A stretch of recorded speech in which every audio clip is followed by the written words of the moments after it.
In the heart of East Africa, where the horizon stretches endlessly, lies the majestic Serengeti, one of the last great natural wonders of our planet. A vast, untamed land shaped by wind, fire, and time, where life clings to every drop of water and every ray of sunlight.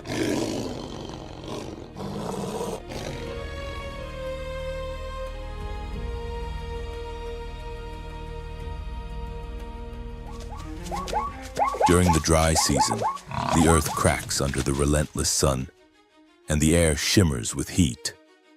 Herds of wildebeest, zebras, and antelopes trek across the plains in search of fresh grass, constantly shadowed by predators that lie in wait. Every day here is a fight for survival.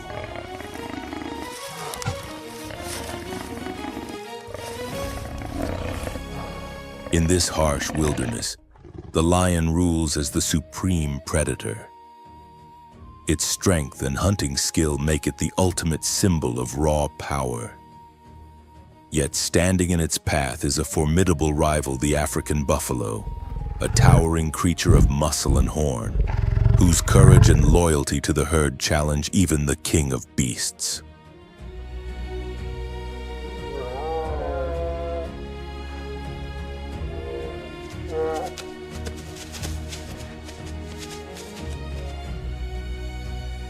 When these titans meet, the savanna holds its breath. It is a clash of strength versus endurance, cunning against brute force, a primal struggle in which only one can emerge victorious under the blazing Serengeti sun.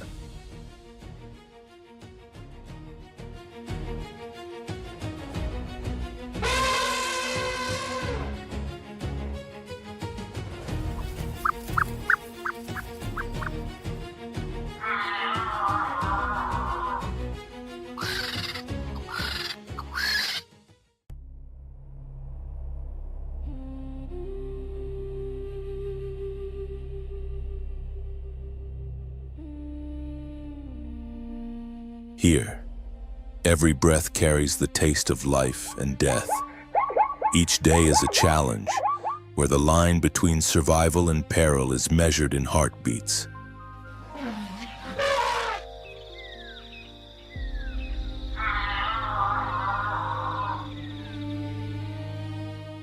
Amid this harsh and untamed landscape stands a creature commanding respect even from the kings of the savanna, the African buffalo.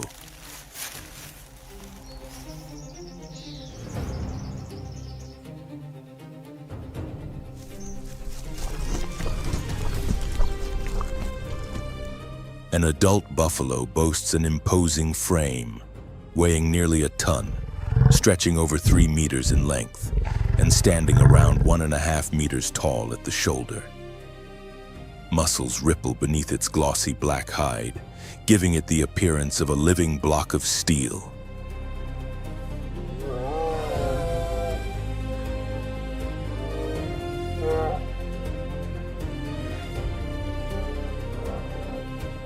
Its massive, curved horns meet in a thick, bony shield across the forehead, forming a natural armor capable of withstanding a lion's claws. This formidable weapon serves both offense and defense, making the buffalo an unstoppable warrior of the plains.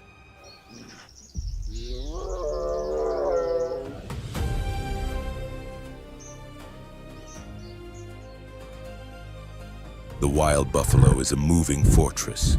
It is no wonder it is called the Black Death, a stern warning to any predator daring enough to challenge it.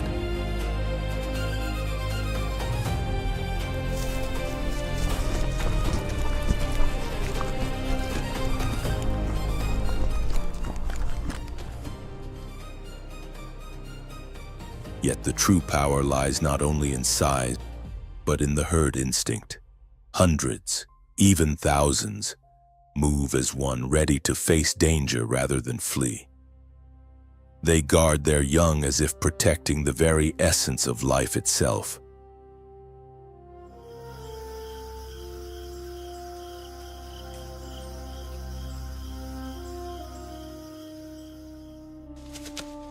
In the natural order, Buffalo are prey, yet on the Serengeti they are horned warriors that fight relentlessly.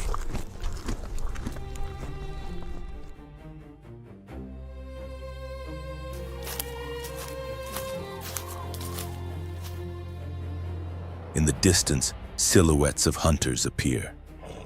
A lioness crouches silently, eyes fixed on a lone buffalo. She strikes with deadly precision, seemingly assured of her meals. But suddenly, the entire herd charges in unison.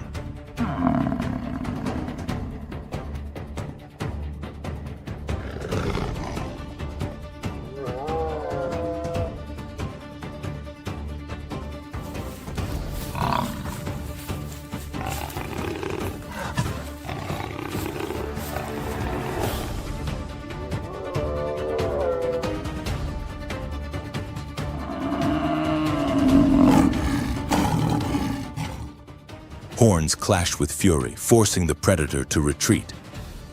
Today, the lioness may have to wait for another chance.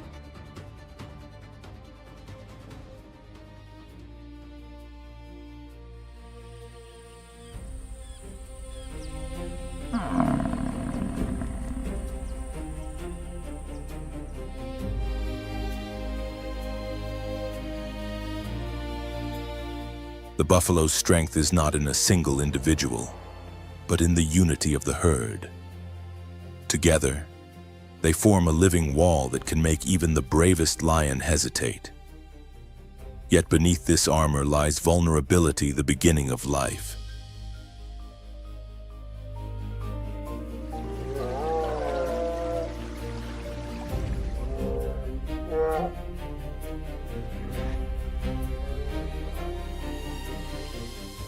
A female carries her calf for nearly 11 months, giving birth to a single young one.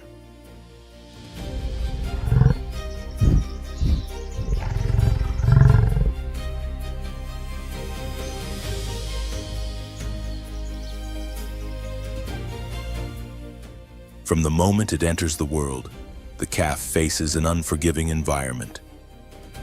Within hours of birth, it must stand, run, and stay close to the herd.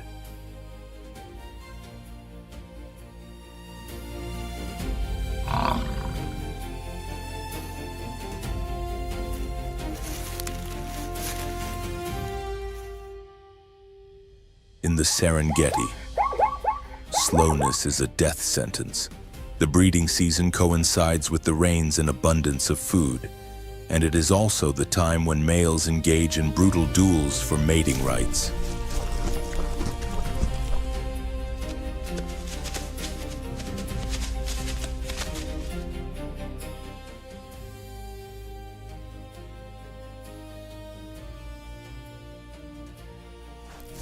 These battles are the ultimate test of strength and stamina, and only the most powerful pass on their lineage.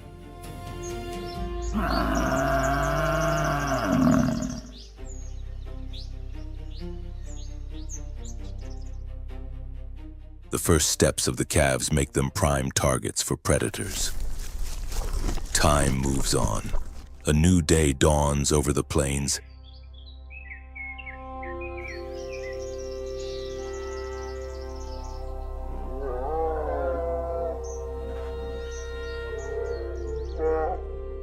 The Serengeti sun rises high and fierce. From the tall grass, a golden shadow approaches silently. Each step of the lion pride sinks into the earth without a sound.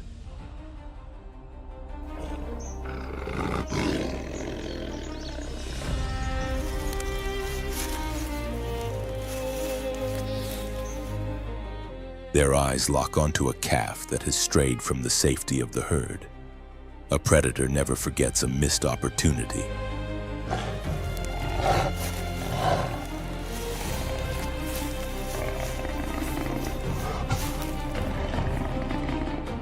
Yet this time, the buffalo are different. The entire herd moves as one, surrounding the hunters with a unified front.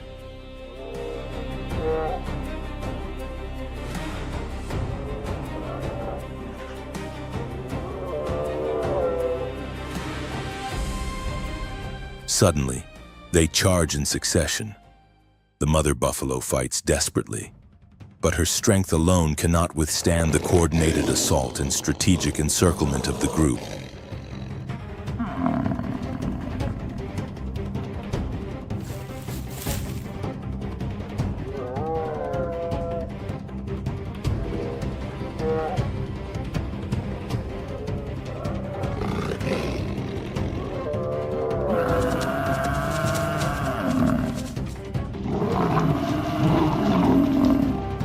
The young calf falls.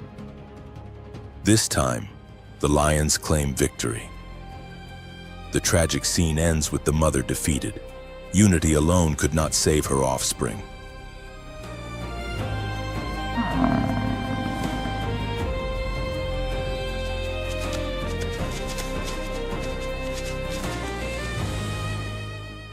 The lions demonstrate the lethal efficiency of never missing a second chance, a decisive triumph, affirming their dominance as the Serengeti's ultimate predator.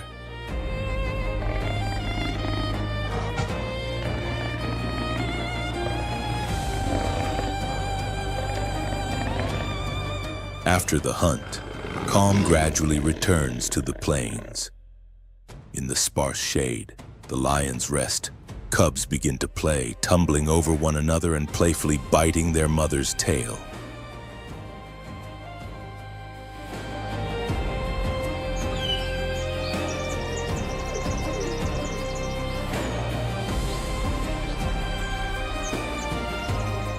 Their innocent eyes shine against a land painted with the colors of life and death, a fleeting moment of tenderness in a realm ruled by relentless survival.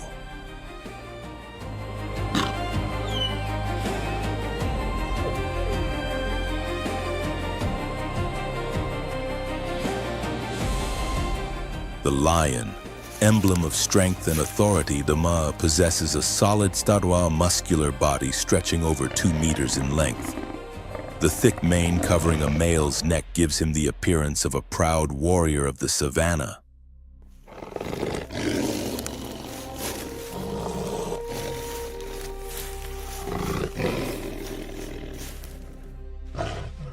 With sharp fangs, precise leaps, and astonishing power, lions can bring down prey far larger than themselves.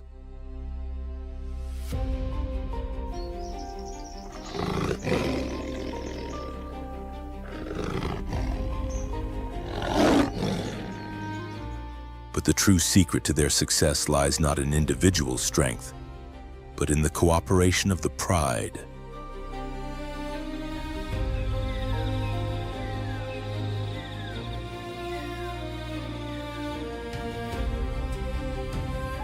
Lionesses are patient hunters. Males serve as guardians and dominants, reinforcing a near impenetrable circle.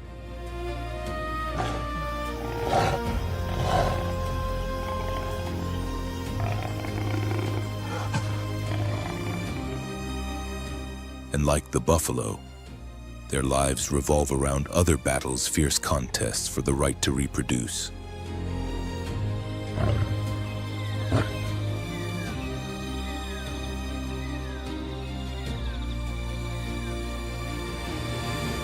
An adult male, mane rippling in the scorching wind, moves forward with unwavering confidence.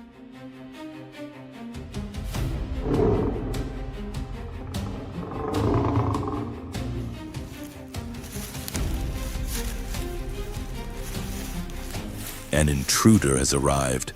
Amid the sun-scorched grass, the males watch silently. Deep roars tear through the air, eyes locked in fierce confrontation.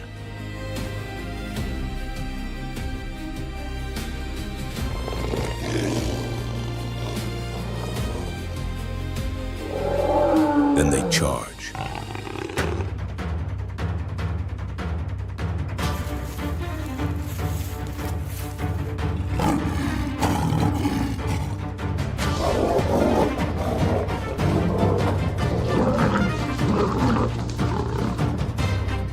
The victor rises over the savannah, roaring in power to claim his position. Only the strongest are worthy of continuing their lineage and protecting the legacy of the pride.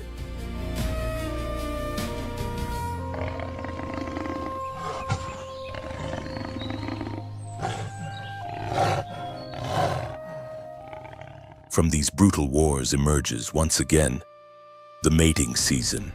After a gestation of nearly 4 months, the lioness will bring new cubs into the world.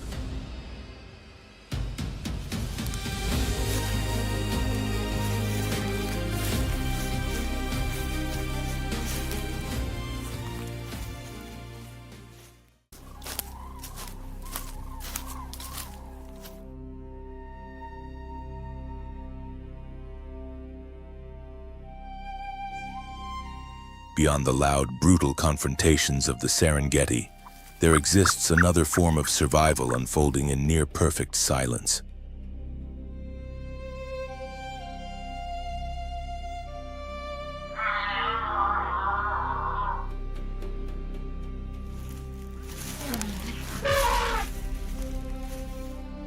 The leopard. Unlike lions, these solitary predators live mostly alone, coming together only during mating season when males and females form a temporary bond.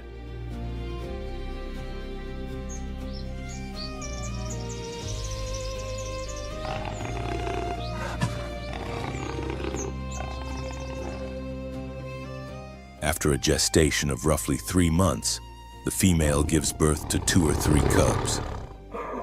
The burden of raising them falls entirely on her shoulders. She must hunt, feed her young, and shield them from the countless dangers lurking in the wild.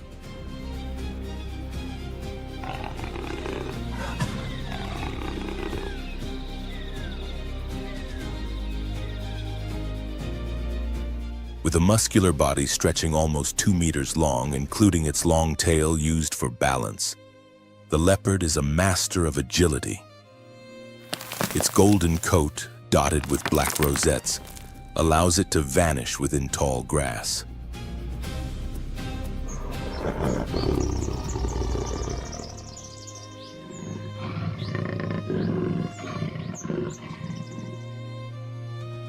Powerful jaws, precise leaps, and an innate climbing ability make it a silent yet formidable hunter, preying on small antelopes, monkeys, and even birds.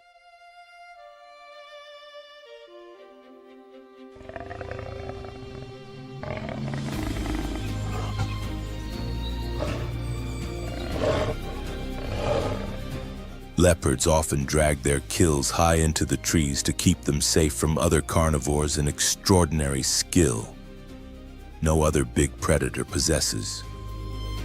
They dominate not through brute force but by stealth.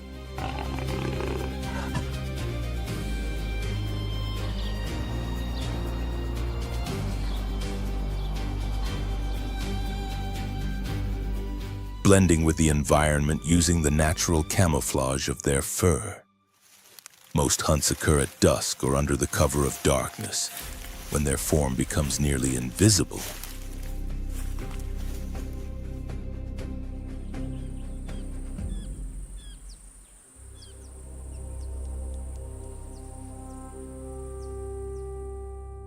Patience is the leopard's deadliest weapon.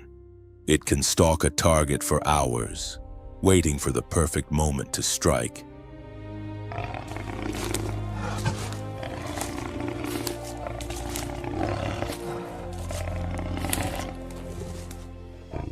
Yet solitude comes at a cost. Leopard cubs are incredibly vulnerable. Only about half survive, as even a single mistake can mean death.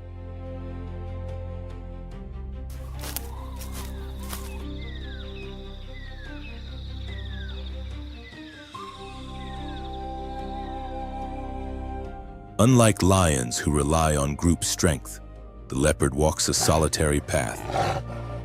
This independence demands constant vigilance. In these lands, danger is never far away.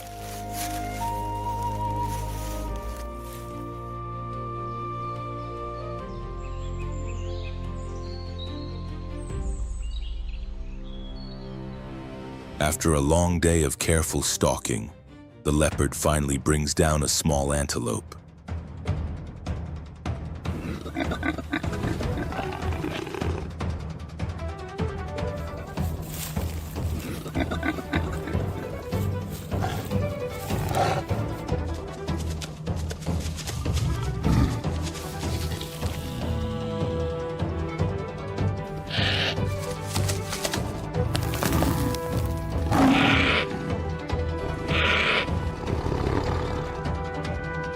This hard-earned meal is a quiet triumph, a reward for hours of patience under the vast Serengeti sky.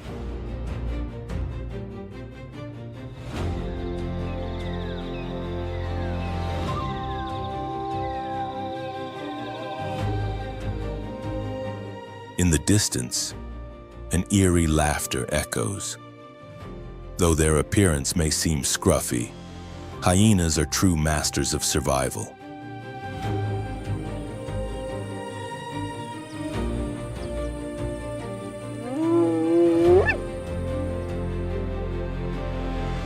They live in a matriarchal society where the largest, most dominant females hold complete control over the clan.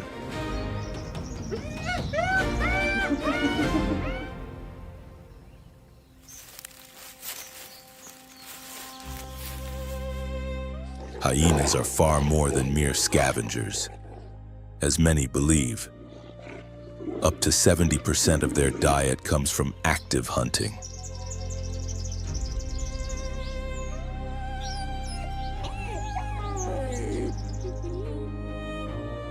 With their highly coordinated tactics and incredibly powerful jaws, the strongest among all land predators, they can crush massive bones and extract every scrap of meat.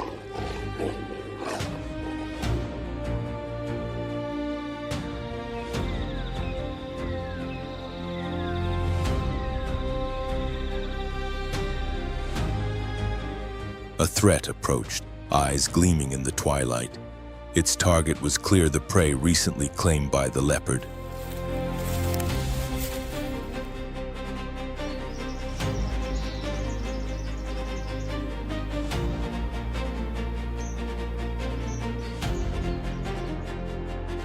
The feline growled, holding its fury in check. Facing them on the ground would be far too risky. For a moment, it seemed the meal might be lost. But there was only one way to ensure it remained safe.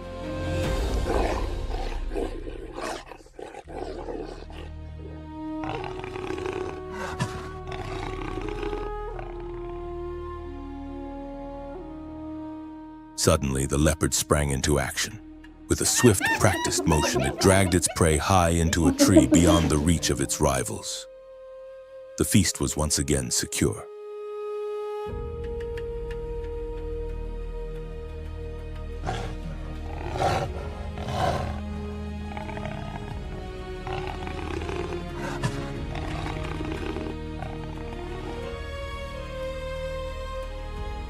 Yet the hyenas did not relent.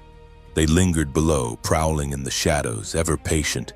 In the Serengeti, even after a victory, no predator can rest completely.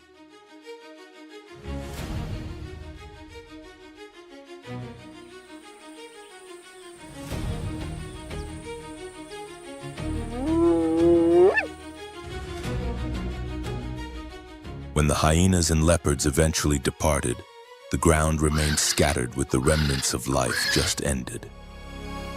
It was a signal for the ultimate cleaners of the Serengeti.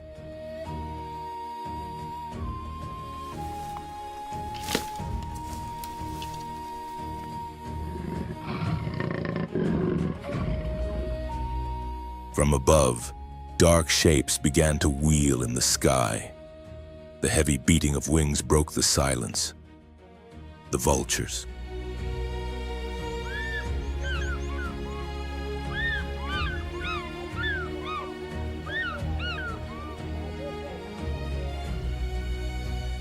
They do not hunt, but they form the final link in the relentless cycle of the Serengeti.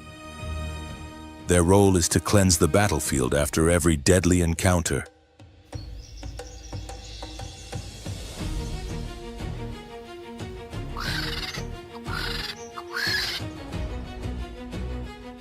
With wingspans reaching up to 3 meters and strong, resilient bodies, vultures can glide for hours on air currents with minimal effort.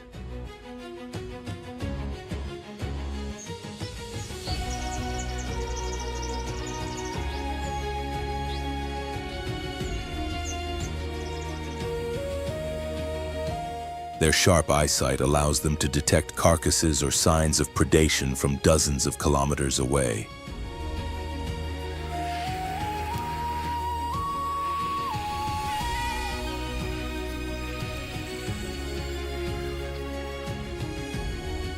Unlike lions or leopards, vultures do not chase prey. They wait.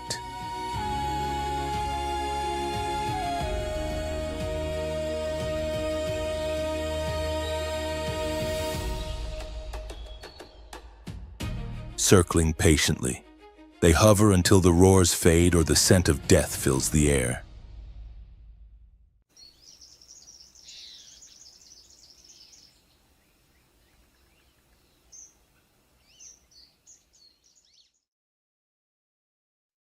At the slightest signal, flocks of dozens, even hundreds, transform the sky into a storm of black wings.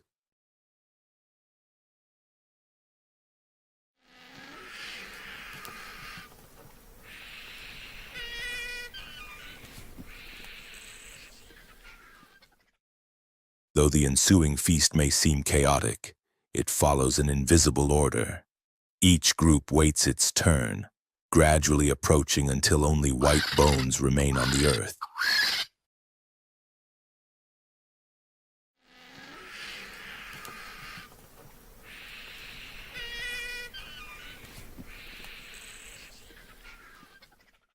Vultures often arrive once the great predators have retreated, or sometimes even while the battle is still raging.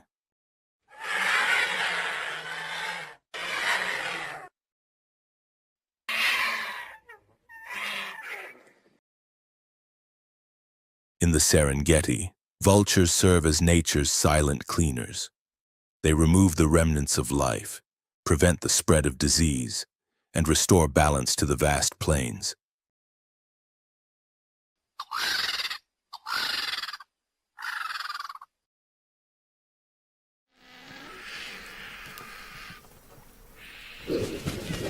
On this battlefield between life and death, vultures are not warriors, they are witnesses to the value that even death holds in sustaining the eternal cycle of existence.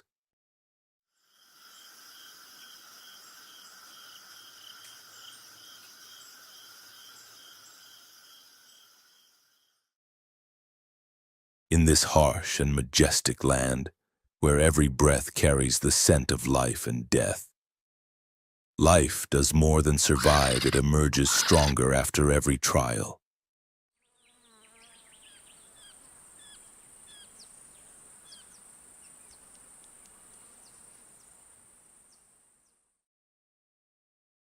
Each species demonstrates its courage in its own way through strength, unity, speed, or patience.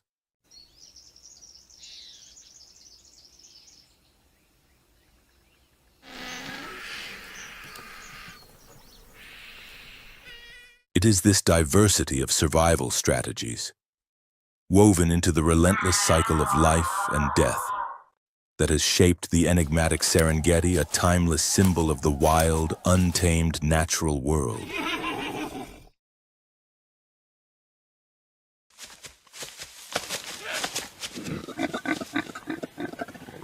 And you, what do you think? Which animal do you believe has the smartest survival strategy in the Serengeti?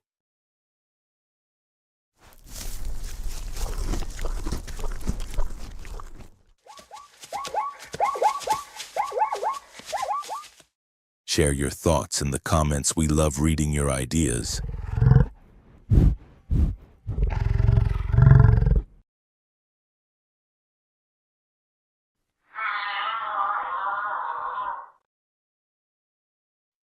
If this journey into the wild heart of Africa captivated you, don't forget to like this video and subscribe to our channel. Wild Call Nature.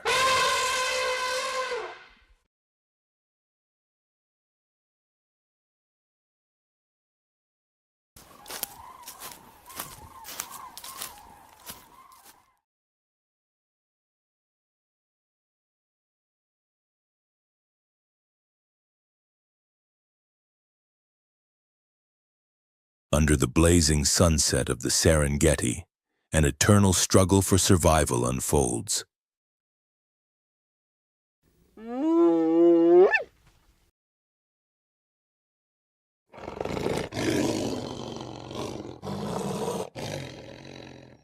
In the shadows and dust, A young hyena named Ka hid in a crevice, watching as a pride of lions tore her mother apart with roars and slashes.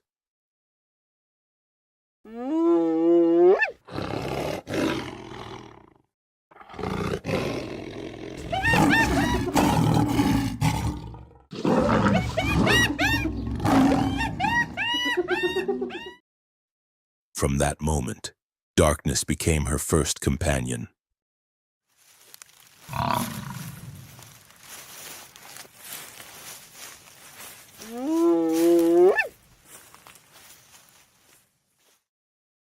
Across these vast plains where every shaft of sunlight signals danger and every shadow may conceal a hunt, Ka now moves silently.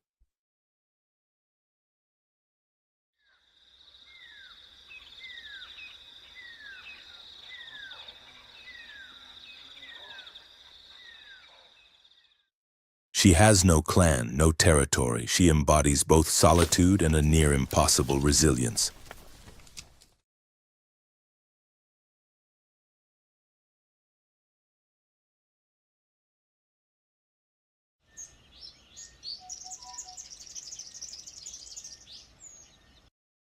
Contrary to popular belief, the spotted hyena, recognized by its distinctive laugh, is among the most social predators in the wild.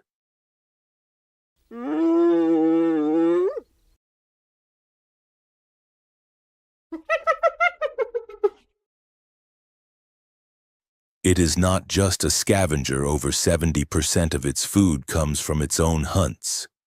In their matriarchal society, females are strong, decisive, and at times ruthless.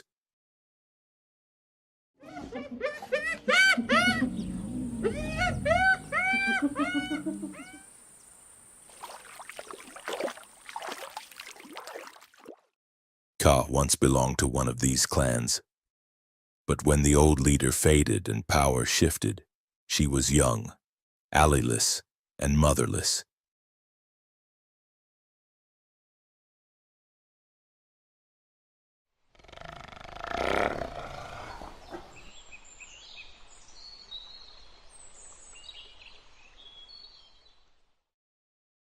She became an outcast, expelled as if she had never existed, forced to face the open savanna alone, a place where survival is anything but guaranteed.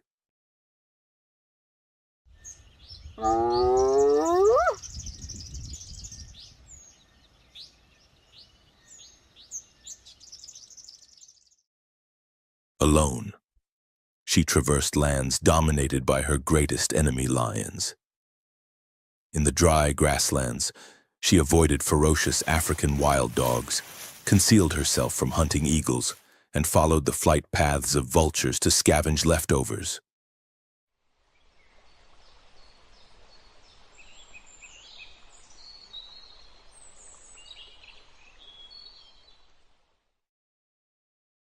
Her acute sense of smell, one of her species' greatest gifts, allowed her to detect prey from miles away.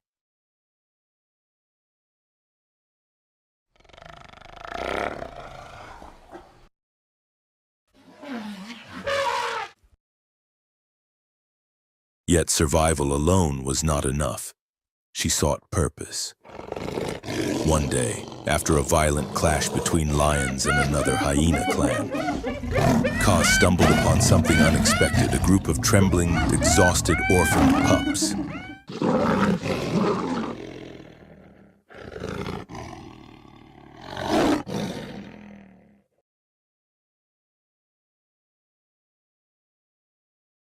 They were too small to fend for themselves, hungry, but still unafraid.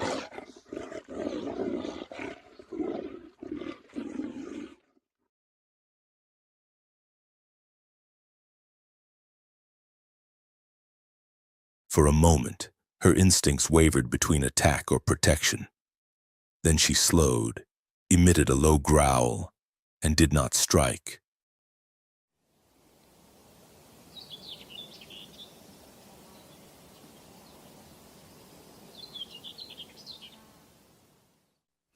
She guided them away from the battlefield, like an improvised mother born from fire and death.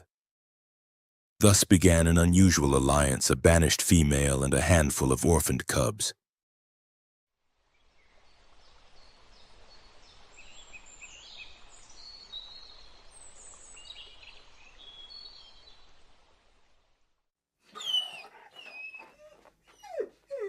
Ka trained them as if they were her own.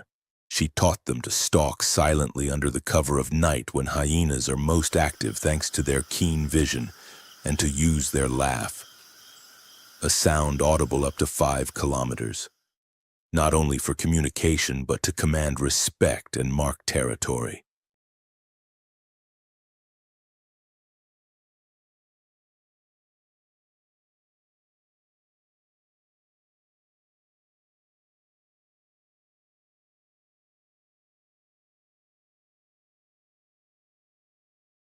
Soon, Ka's steady and composed presence began to send a silent message across the Serengeti. A new clan was rising.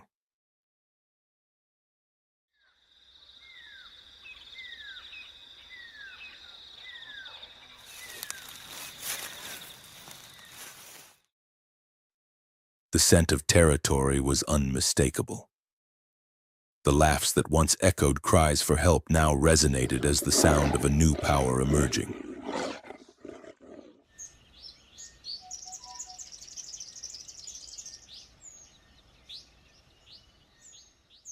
Over time, other young hyenas rejected by their own clans for weakness or losing in power struggles began to join her.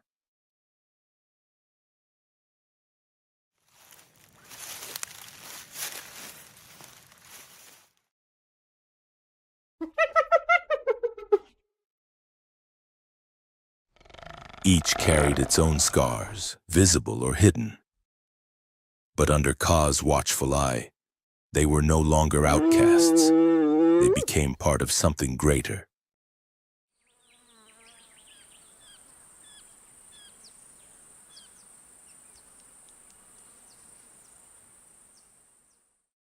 Twilight descended. The air still radiated the heat of the dying day.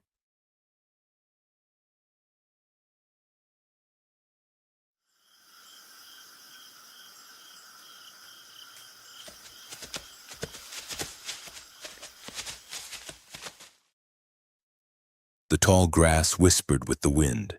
A group of hyenas, led by Ka, slipped silently through the undergrowth, eyes locked on their target, a herd of Cape buffalo moving steadily. Among them, a small calf had strayed from the rhythm of the group.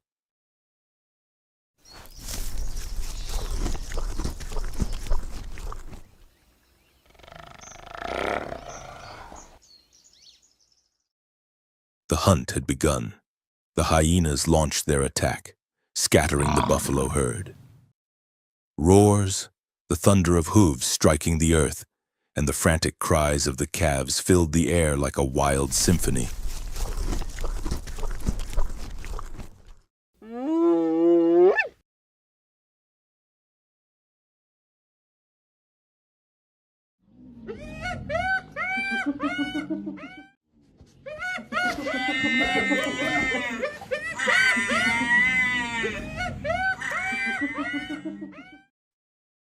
Then came the silence, not one of calm, but of order, the echo of nature that never stops.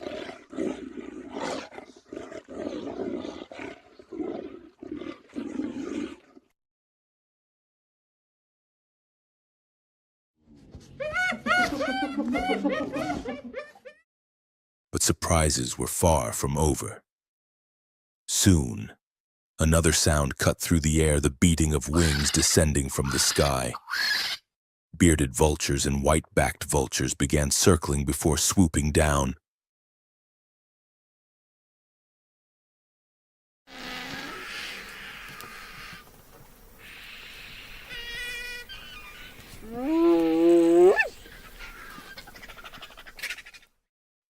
Some hyenas stepped back, allowing the scavengers to feed on the remains rather than confront them.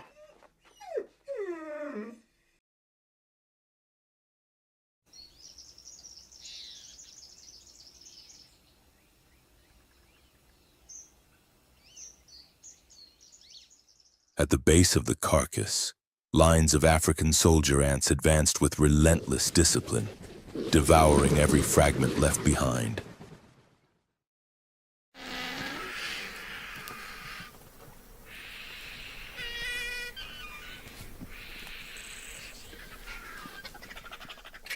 This was no longer a simple struggle for food. It had become a fleeting community, a momentary cycle of life in which the death of one creature nourished an entire ecosystem, from the dominant hyenas to the vultures patrolling the skies, to the tiny armies of ants working the earth.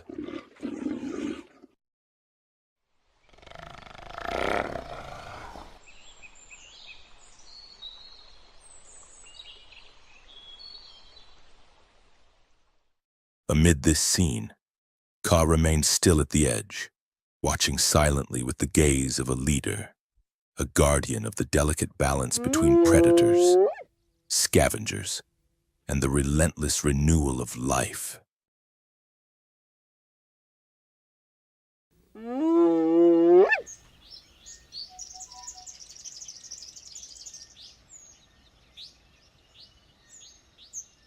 From the edge of the hunting ground, a small figure emerged from the heat haze.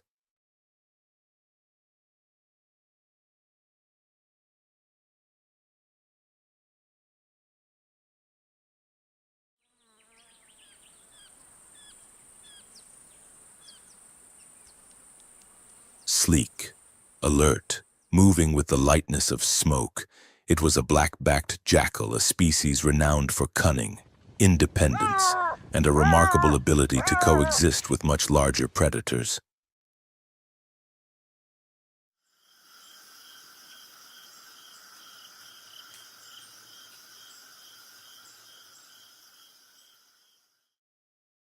But what drew immediate attention were the two trembling pups at its feet.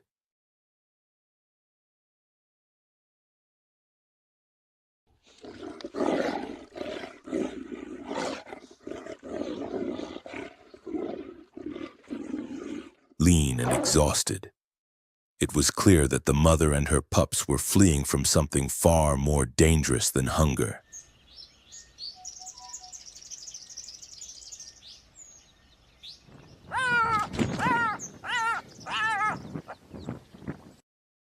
Ka turned her head. Her eyes met those of the jackal. There was no submission, no plea, only a silent understanding across species. I have nowhere else to go.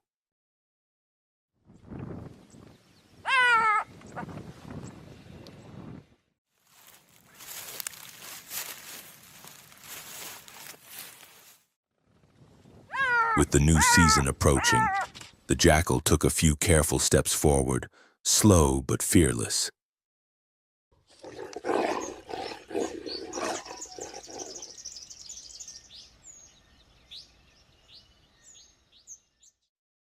The remaining hyenas watched in complete silence.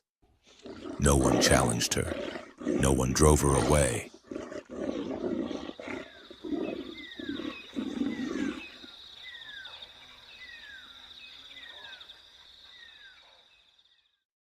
In the society Ka had built, any outsider bold enough to approach earned a chance.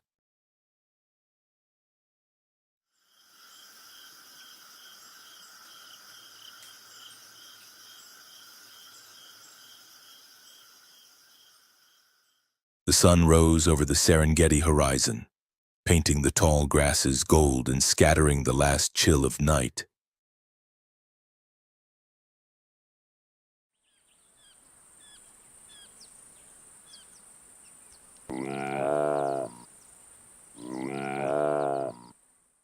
The wind shifted, carrying the scents of damp earth, dry dust, and the promise of a fresh day.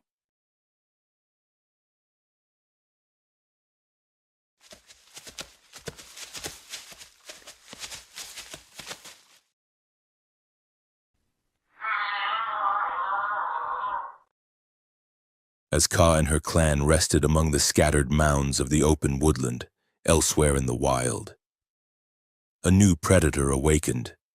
In the distance, the moonlight glided across the dew-covered grass.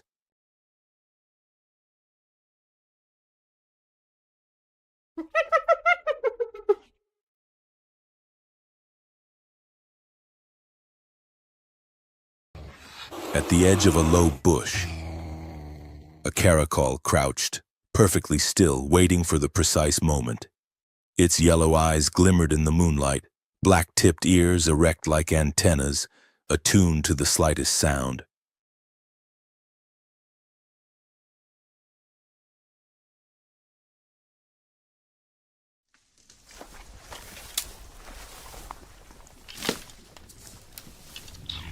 Just a few meters away, a gray-headed pheasant pecked at the ground, oblivious to the danger.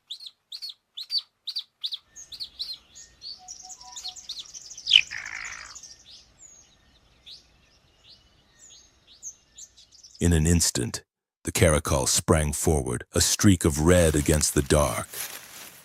Swift, precise, lethal. With a single bite to the neck, the prey's life ended.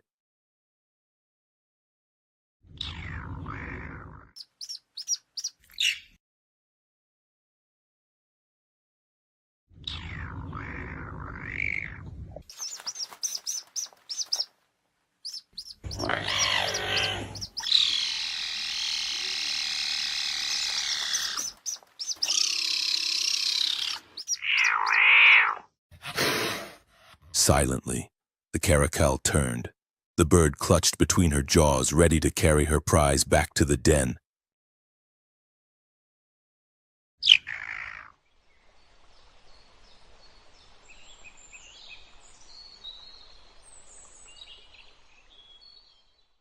But then another sound shattered the stillness. It wasn't the wind. It wasn't a mouse. It was a deep, resonant, unmistakable laugh, the call of the hyenas.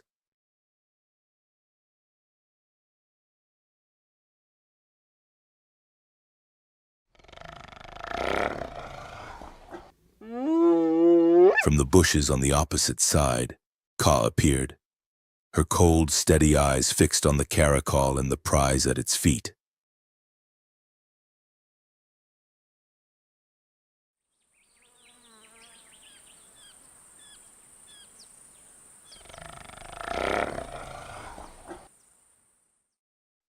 Behind her, two young hyenas stepped forward with firm, silent strides, no growls, no threats, none were needed. The balance of power had already been determined.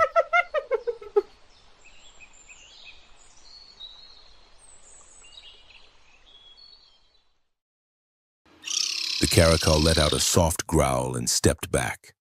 A solitary hunter, swift and fierce, yet far from naive. It faced three hyenas, Ka among them, and immediately recognized the overwhelming difference in strength.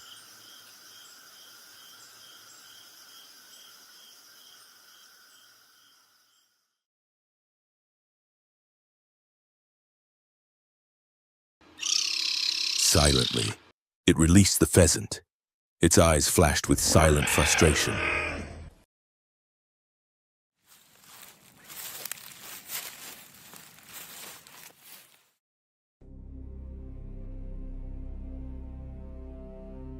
Ka did not strike. She simply lowered her head, seized the prey, and walked away without a backward glance.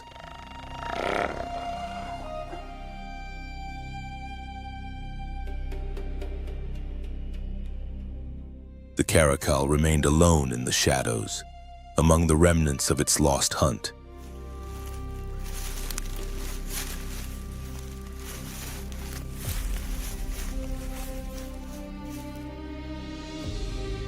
It did not leave immediately. It lingered for a moment longer, as if committing the scene to memory or perhaps waiting for something.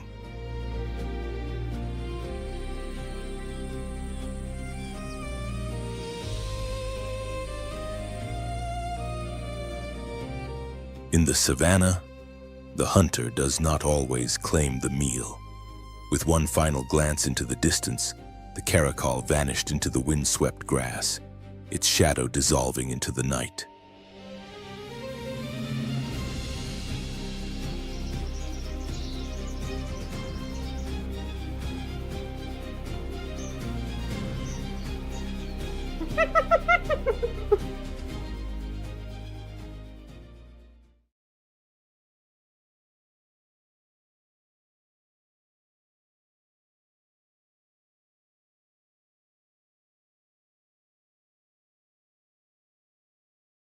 The Serengeti sky still shimmered with the silver glow of the moon, as if bearing witness to an unwritten law here.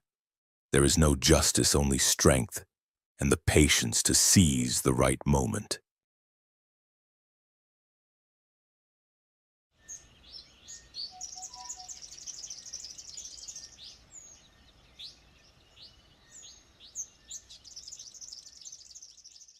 High above, perched among the extended branches of acacias rising over the vast grassland, another pair of eyes watched intently. It was the martial eagle Polymatus bellicosus, Africa's largest raptor.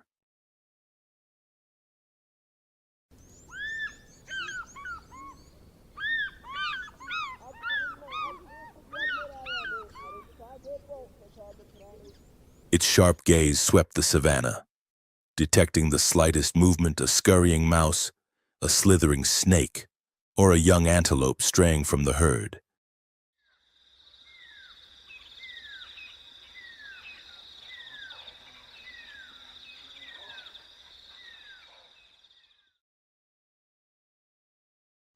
With nearly a 2-meter wingspan, powerful muscles, and talons capable of taking down a baboon, the martial eagle ruled the skies, where no land predator dared challenge its reign.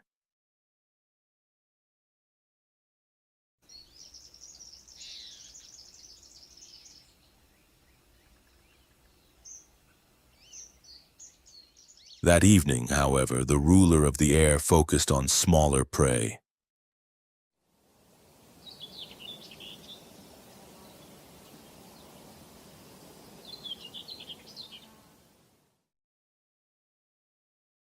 Its attention shifted south, where a tiny group of meerkats began their day beneath the thorny shrubs.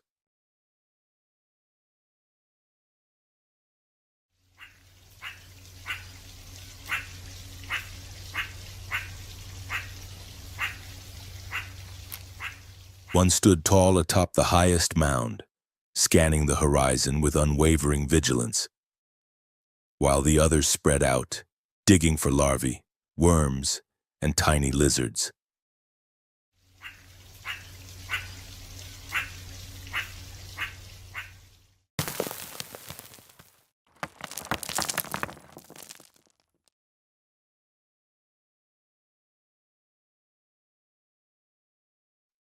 Occasionally, a clumsy youngster stumbled by, its back covered in mismatched fur.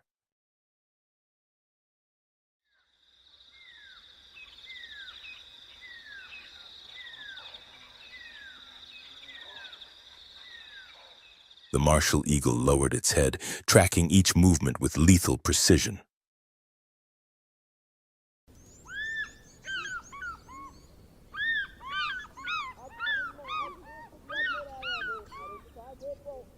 To its eyes, a young, plump, and distracted meerkat was the perfect target.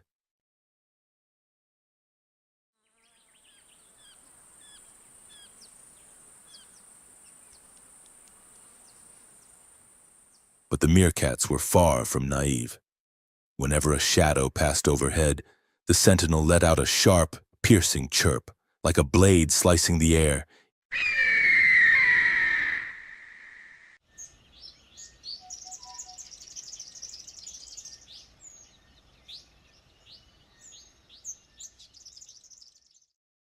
Instantly, the entire colony froze, ears perked, then vanished into the burrows as if water seeping into sand.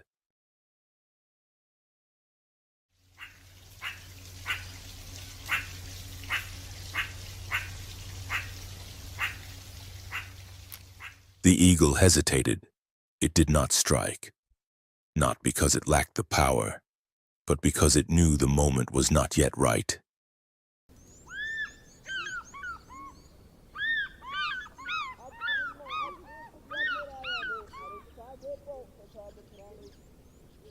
It hovered at a distance, motionless, a silent specter drifting among the clouds.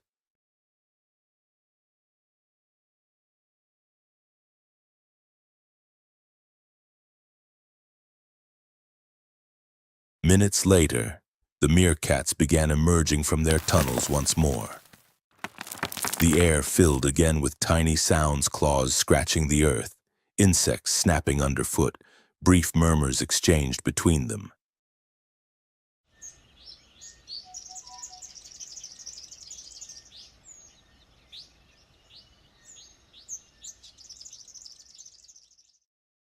Yet their ears remained alert, and their eyes never left the sky.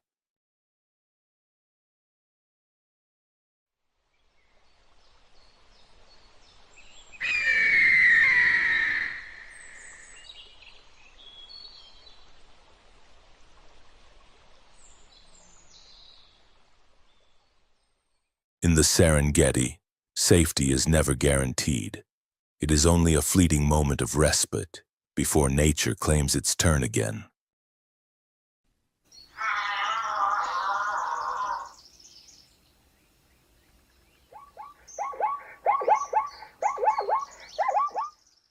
The sun slowly sinks over the endless plains, painting the golden grass and sky with shades of red.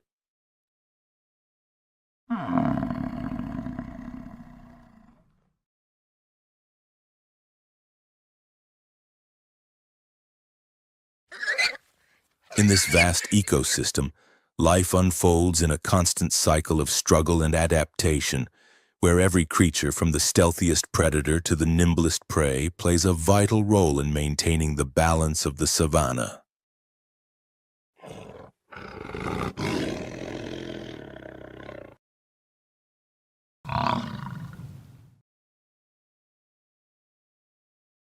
During the day, the lion reigns supreme, defending its territory and safeguarding its pride with strength and strategy.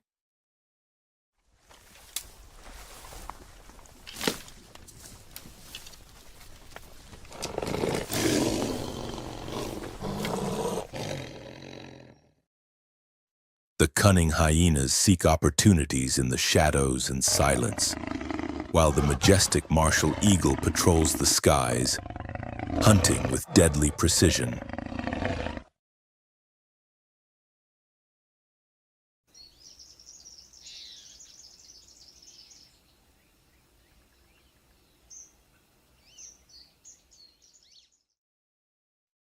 Each encounter is a reflection of the eternal dance of life and death, a relentless struggle where only the most adaptable survive and thrive.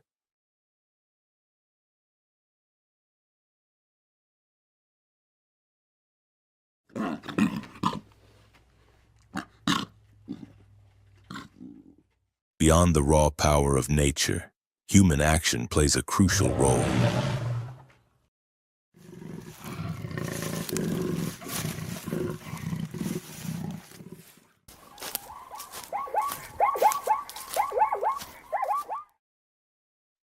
Rangers, scientists, and local communities work tirelessly to protect wildlife and their habitats, restore ecosystems, and educate about the importance of biodiversity.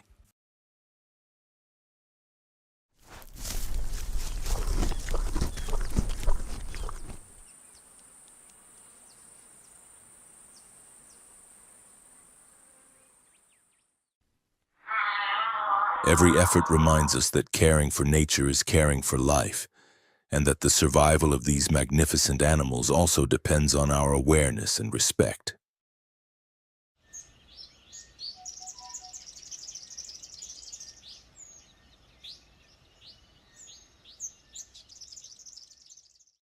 If this journey into the wild heart of the Serengeti has inspired you, don't forget to like and subscribe to our channel, Wild Call TV.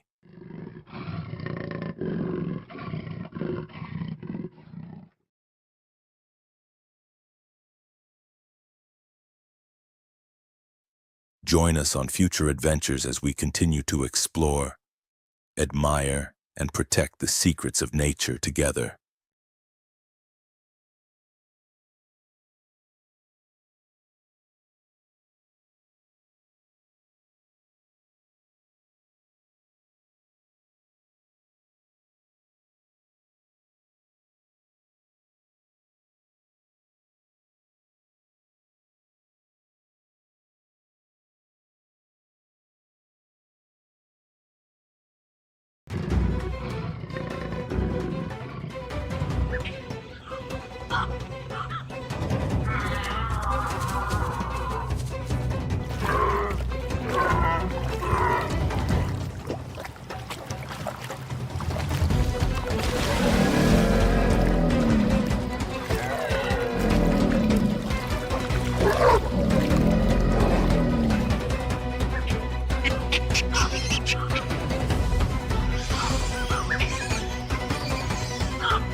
on Africa's endless grasslands, where massive herds shake the earth and danger never fades. Every living creature exists one step away from survival or collapse. Here, strength alone is never enough. Success belongs to those who combine instinct, timing, awareness, and a moment of rare fortune.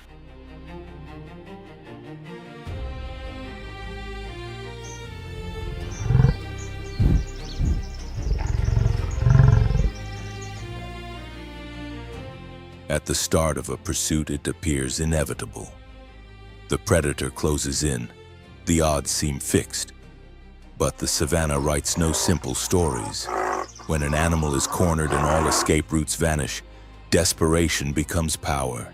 In that instant, fear transforms into resistance. Muscles tighten, instincts sharpen, and life fights back with everything it has left.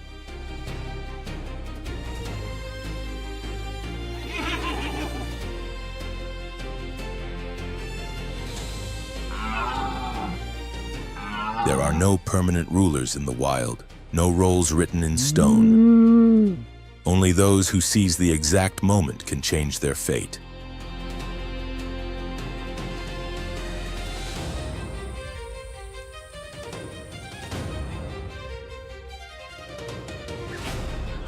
And now we leave the question to you.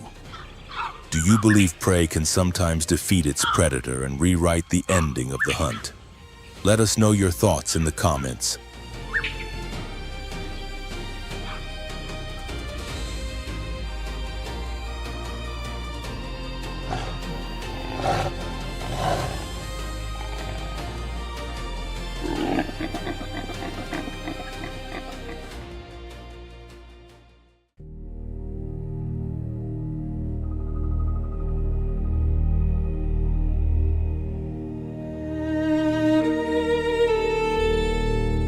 Beneath the relentless heat of the African savanna, where the landscape glows in shades of gold, a quiet drama begins.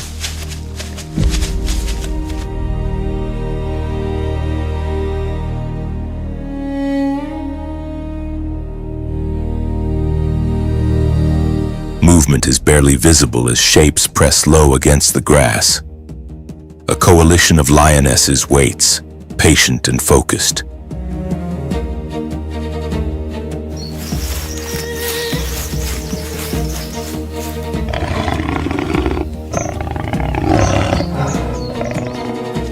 Their attention is locked on a grazing herd of zebras nearby.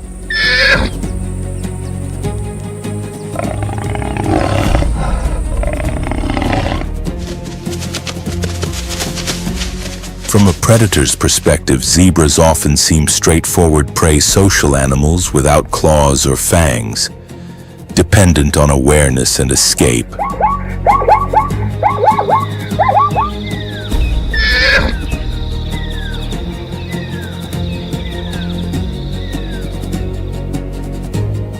One juvenile steps slightly away from the safety of the group.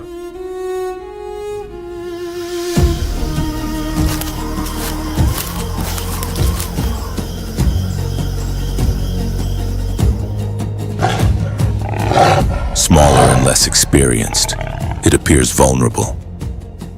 But appearances in the wild can be deceiving.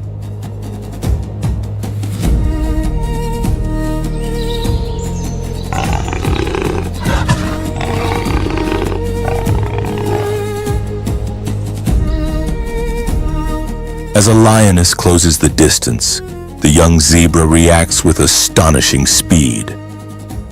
Both hind legs launch backward in a sudden, forceful kick, striking with unexpected precision.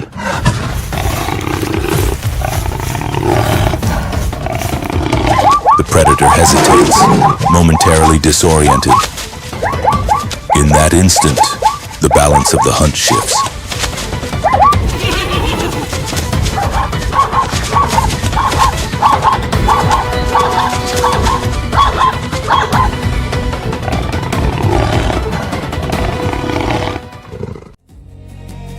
Survival here is not dictated solely by raw power or speed, but by instinctive responses refined over evolutionary time.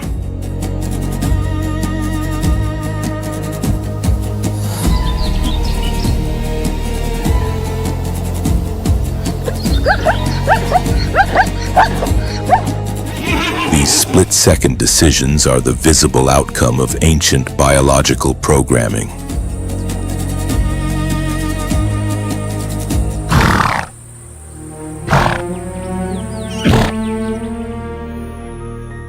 Instinctive behavior consists of genetically hardwired action sequences executed flawlessly without prior learning.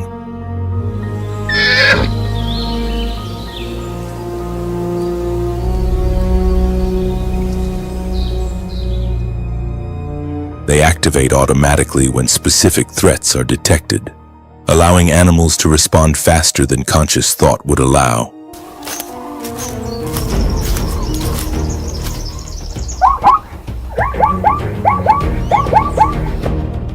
The zebra's kick is not an act of improvisation.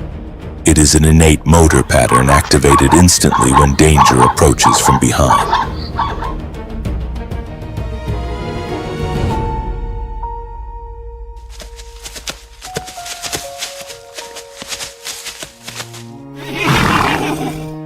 Such behaviors are highly specialized and inflexible, designed for a single objective: survival.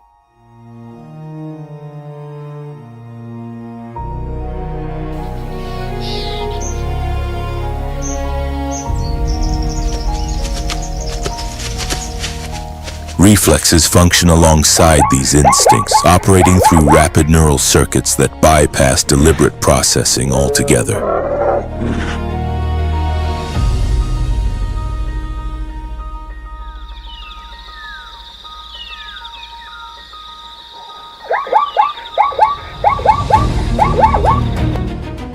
Crucially, the effectiveness of this defense does not depend on defeating the predator outright. A precise impact, delivered at the right moment, is often enough to interrupt the attack and create an opening for escape.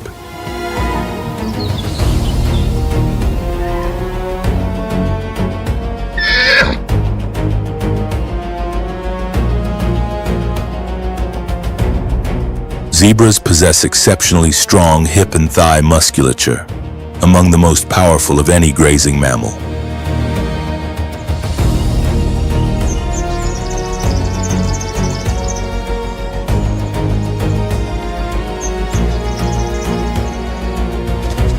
Their hooves, dense and durable, concentrate force into a small impact area, amplifying the effect of each strike.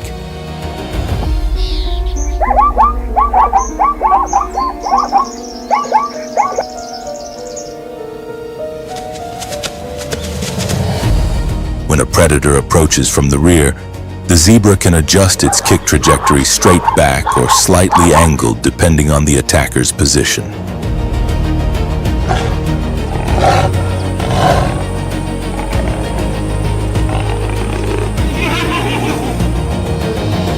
Biomechanical studies of equus species estimate that an adult zebra's kick can exert between 4 to 500 and 6,000 newtons of force.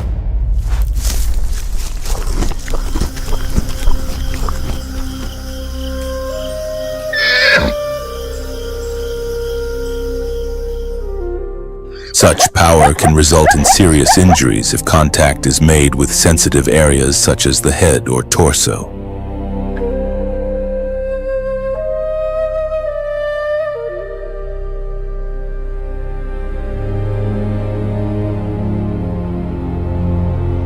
Long-term field research in ecosystems like the Serengeti and Masai Mara has recorded lionesses bearing facial trauma after misjudging their approach.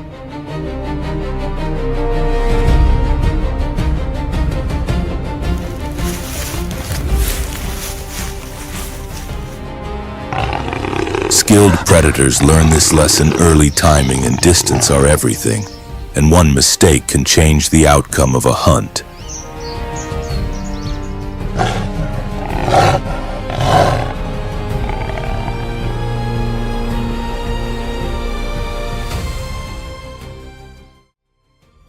kick is far more than a reflexive motion.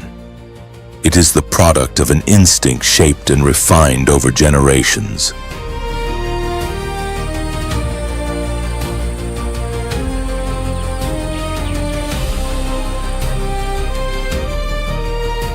A young zebra may not strike with perfect accuracy, but the impulse to lash out when danger approaches from behind is present from the moment it is born.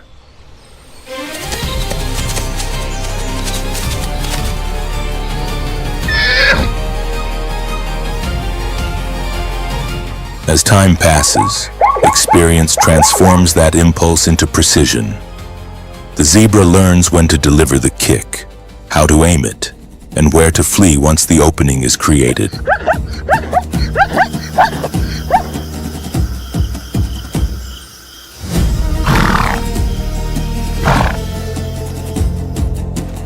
It is a powerful fusion of instinct and learning. Among highly intelligent animals such as elephants and primates, this process goes even further. Defensive behavior can include learned strategies, the use of tools, and even imitation of others, revealing that survival in the wild is not static, but constantly shaped by experience.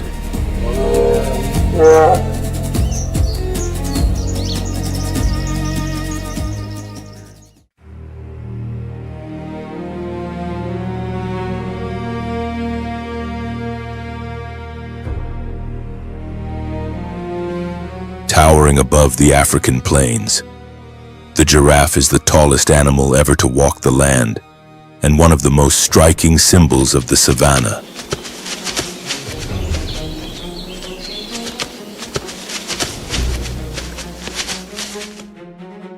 Standing up to 6 meters tall and weighing more than a metric ton, the giraffe's long neck, stretching as much as 2.4 meters, is built from just 7 cervical vertebrae. The same number found in humans, but extended to extraordinary lengths.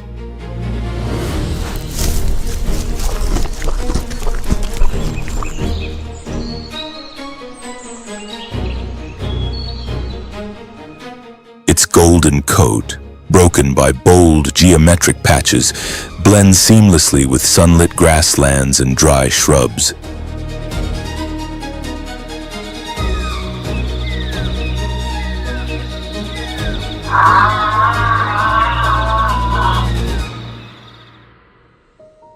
Giraffes survive on a diet of flowers, shoots, and leaves from thorny acacia trees.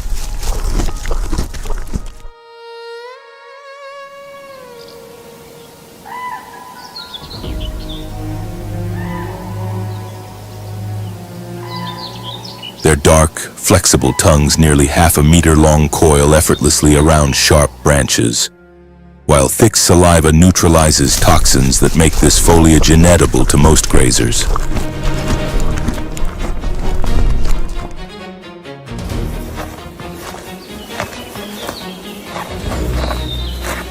They roam the open savannas and sparse forests of Kenya, Tanzania, and Botswana, where long sight lines allow them to detect danger well in advance.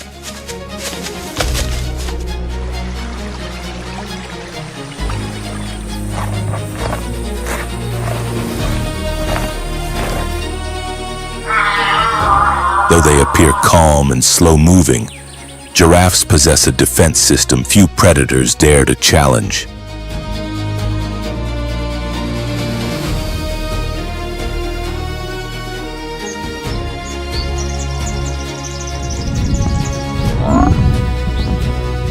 Their legs, tall and solid like stone pillars, deliver tremendous force.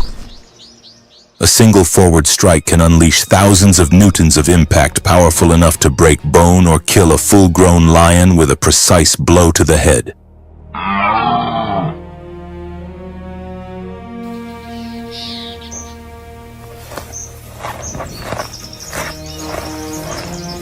Sometimes, the giraffe swings its leg sideways, carving out an escape route, a movement very different from the rear kicks of zebras.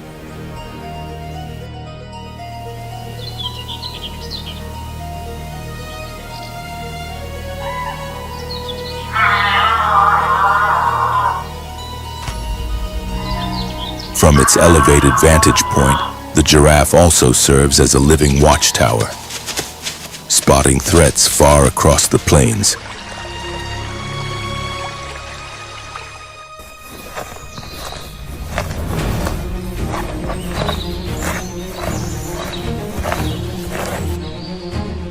In one recorded encounter, an adult giraffe outran and exhausted two lionesses within moments, forcing one to abandon the chase entirely.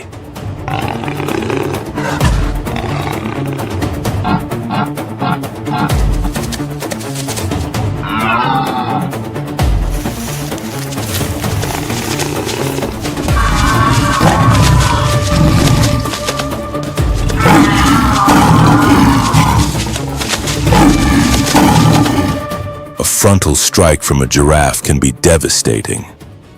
When its forelegs slam straight down, the hardened hooves become crushing weapons.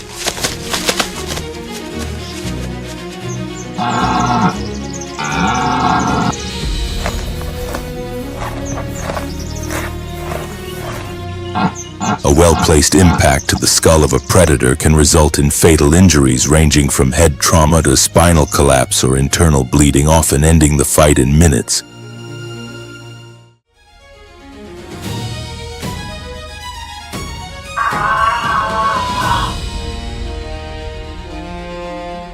Rear kicks, on the other hand, are used to repel attackers approaching from behind. These powerful blows can hurl predators several meters away and are often delivered with deadly intent, particularly when defending a calf.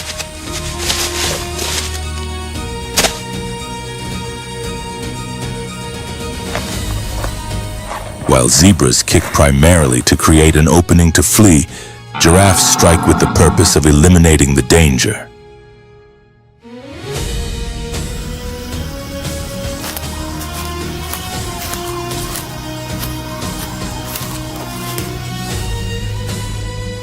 There are documented cases where a single defensive blow from a giraffe proved fatal to a lioness that attempted to close in from the side.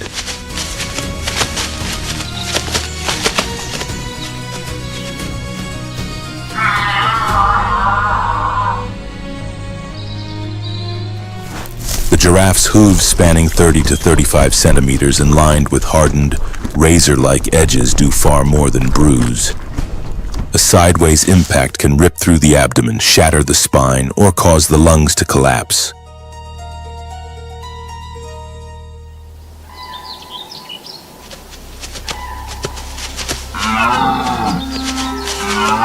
This reaction is not calculated. It is instinctive, triggered by sudden movement nearby. It is a built-in survival response refined by evolution.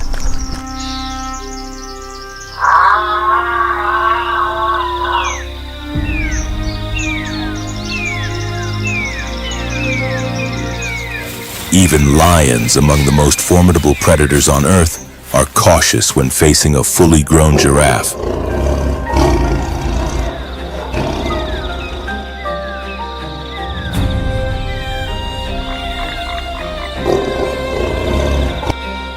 Their only real chance lies in forcing it to the ground, usually by jumping onto its back or destabilizing the rear legs.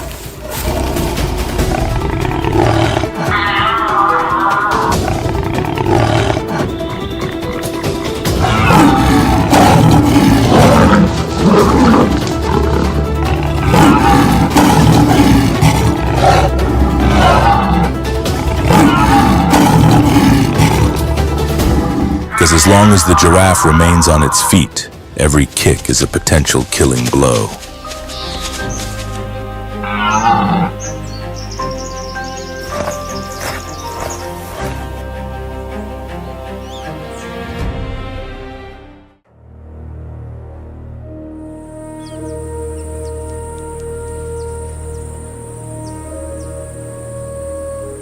Size is not a luxury shared by all prey. Many smaller ungulates do not possess the power to confront their hunters directly, forcing them to depend on different survival mechanisms to escape death.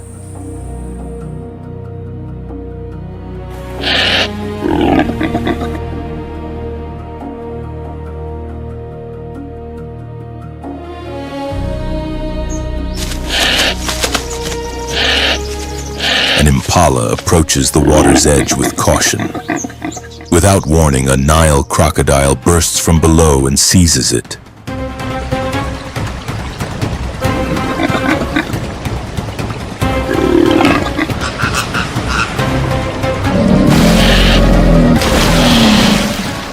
The reptile seems inexperienced, unable to pull its struggling prey beneath the surface.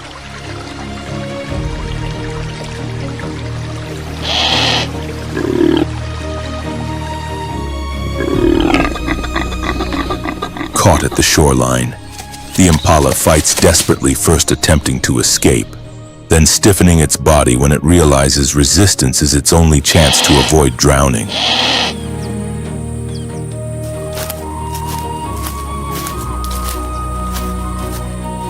As soon as the crocodile's grip loosens, the impala releases a final surge of energy, leaps free and bolts away.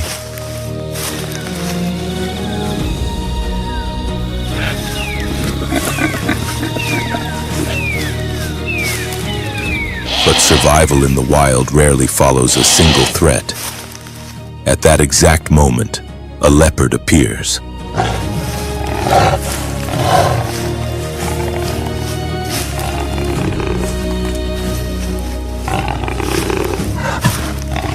Silent and precise, it is among Africa's most efficient predators.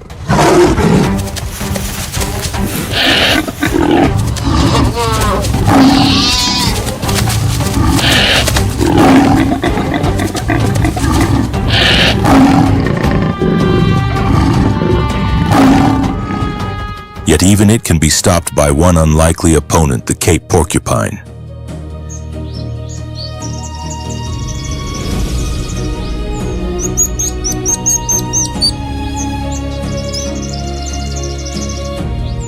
The Cape porcupine holds the title of Africa's largest rodent, reaching up to 30 kilograms in weight. Its stocky frame, short limbs, and coarse black hair give little hint of its true strength.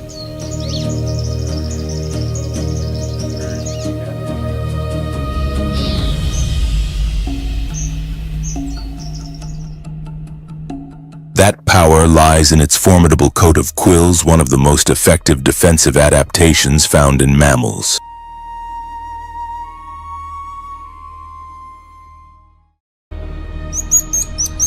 Covering its back and sides are thousands of rigid keratin spines, some exceeding 35 centimeters in length.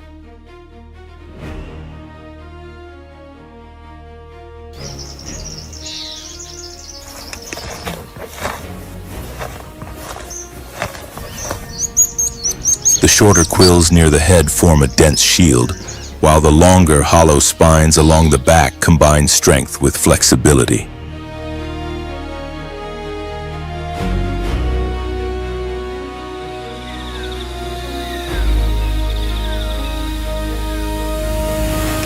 When danger approaches, the porcupine erects its quills, producing a distinctive rattling sound that serves as a universal warning signal.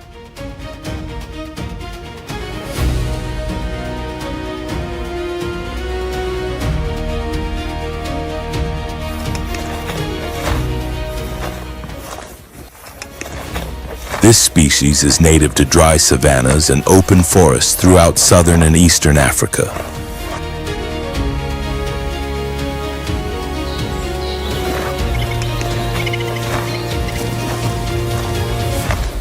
Active mainly at night, it feeds on underground plant parts, fallen fruit, bark, and occasionally bones, which supply minerals that help maintain the strength of its spines.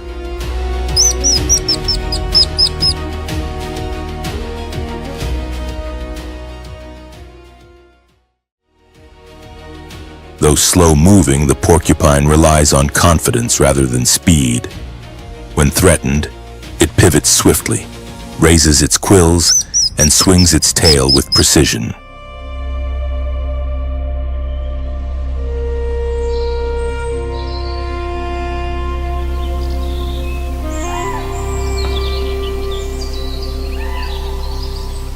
Leopards, despite their skill, are its primary natural predators.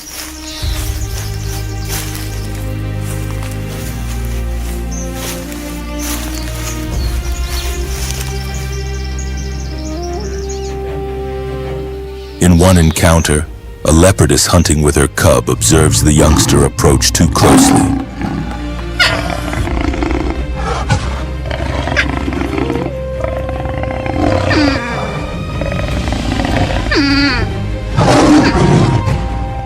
The porcupine stands its ground, spines fully raised. The cub hesitates and retreats. The mother attempts to outmaneuver the rodent but finds no safe angle of attack.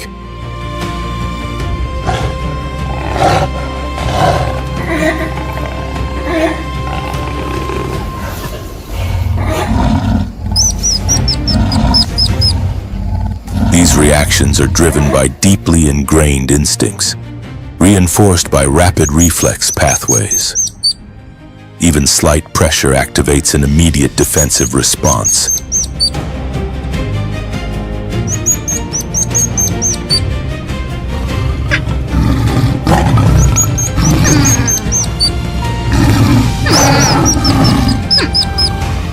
Eventually, the leopard withdraws, forced to sit and carefully remove embedded quills.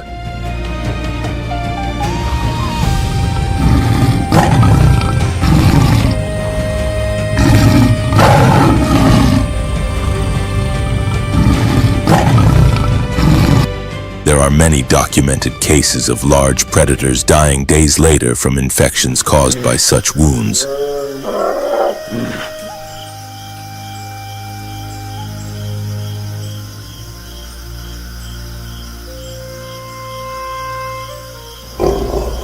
After the confrontation, the savanna settles once more into silence as survival claims another chapter.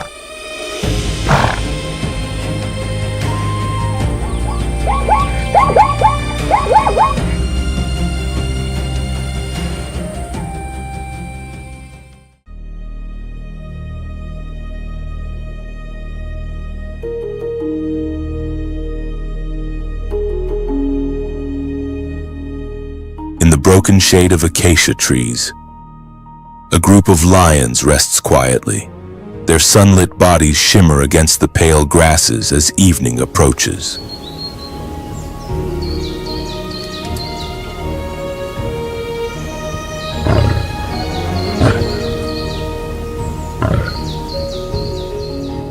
Dust drifts through the air, heavy with the scent of strength and territory.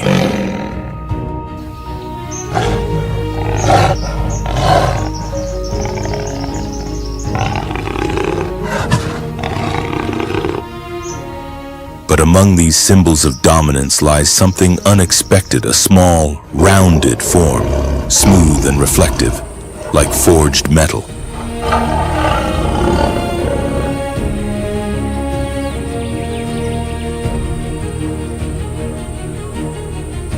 This object is no stone.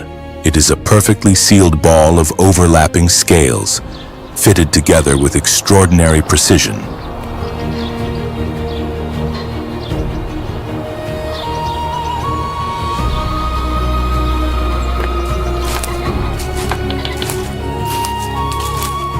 While other prey species rely on spines or speed, this animal leaves nothing exposed.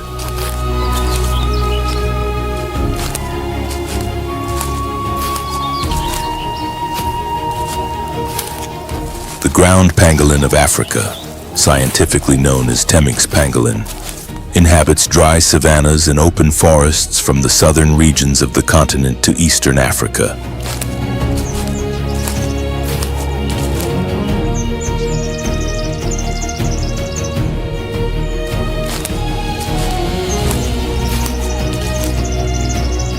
Reaching up to 1 meter in length and weighing around 15 kilograms. It is protected by thick keratin scales, dense, durable, and far stronger than they appear.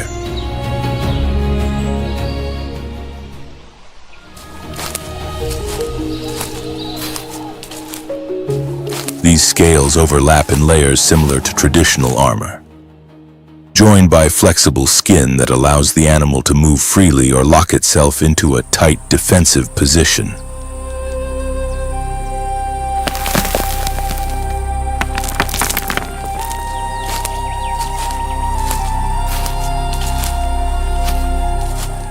threatened, the pangolin instinctively curls inward, hiding its head and limbs, transforming into an almost impenetrable sphere.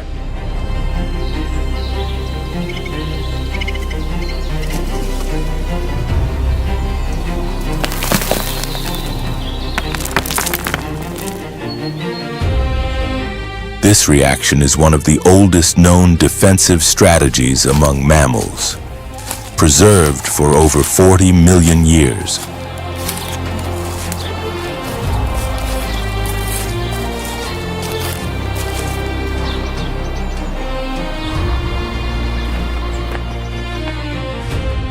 The pangolin is solitary and active only at night, feeding exclusively on ants and termites.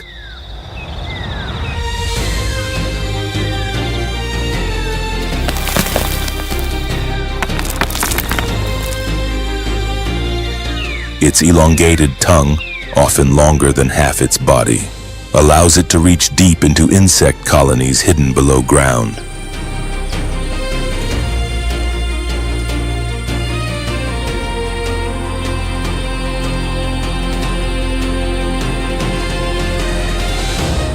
Each year, a single pangolin consumes tens of millions of insects, helping to maintain ecological balance and protect vegetation.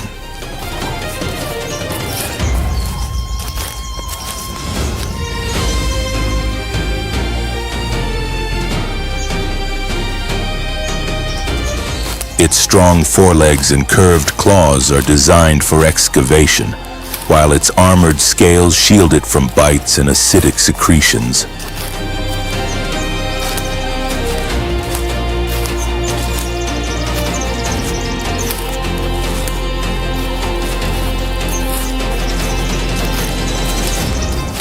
As it moves, the pangolin arches its body and walks primarily on its hind limbs, rocking gently an animal that carries its protection wherever it goes.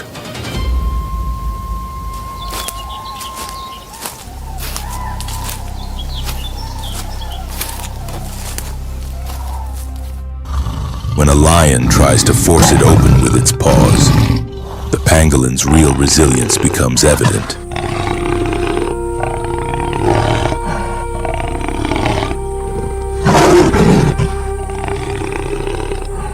The claws scrape, but the scales hold firm. The initial surge of predatory drive slowly gives way to irritation as time passes.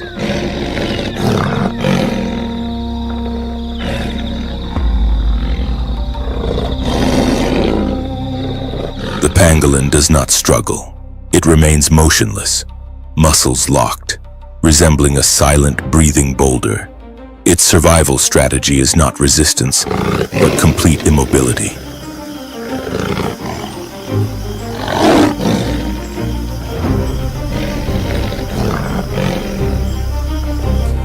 Only once the predator loses interest and withdraws does the pangolin carefully unfold. It stretches its neck, steadies itself.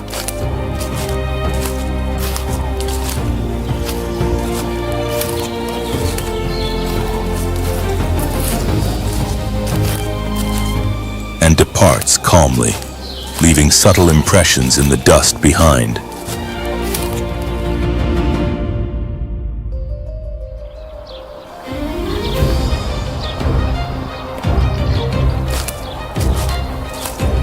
This protective shell is an evolutionary masterpiece, but also a fatal disadvantage. While it renders the animal nearly untouchable in the wild, it offers no defense against humans who can capture it effortlessly and feed the demand of illegal markets.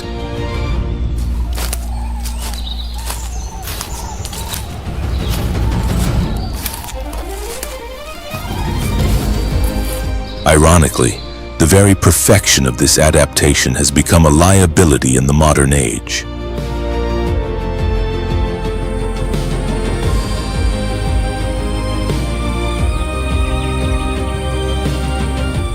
In the natural world, survival is shaped not by raw power alone, but by a fine interplay of instinct, neural reflexes, and adaptive behavior.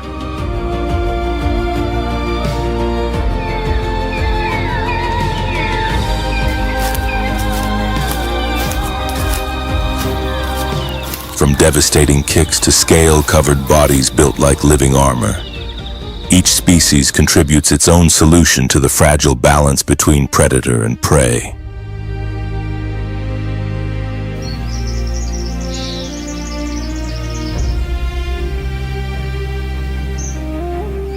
It is this balance, violent yet remarkably precise, that defines nature as both merciless and, in its own way, deeply just.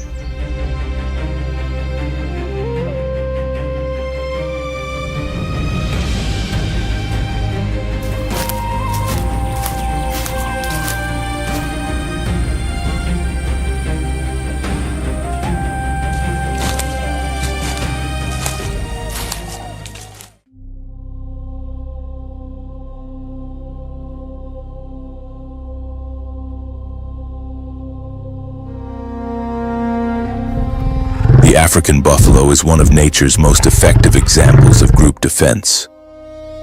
Among Africa's large herbivores, few inspire as much caution.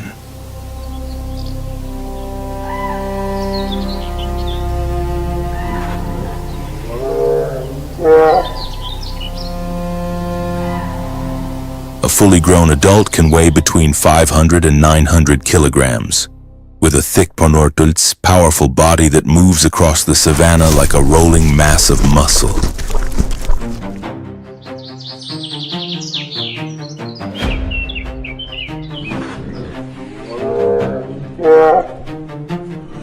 A direct charge is capable of lifting a lion off the ground, often leaving the predator badly injured.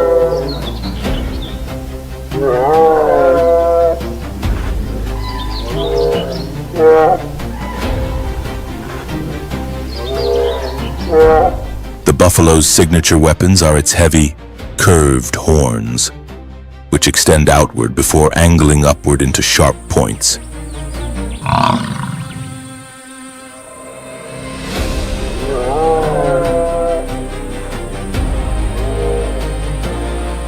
In males, the horn bases merge into a dense bony shield known as the boss, forming a protective barrier across the skull.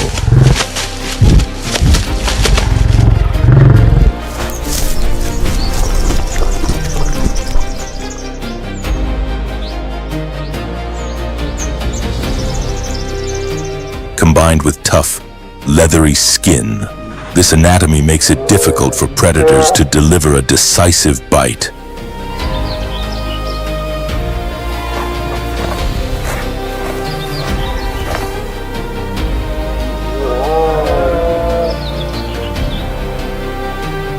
But what truly sets the buffalo apart is its personality, unpredictable, aggressive, and unwilling to yield.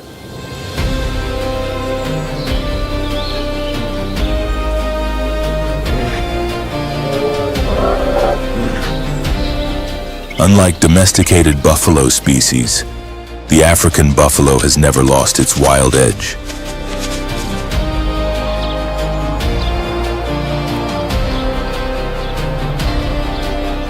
It shows little fear of humans, lions, or any perceived threat, and retreat is rarely an option.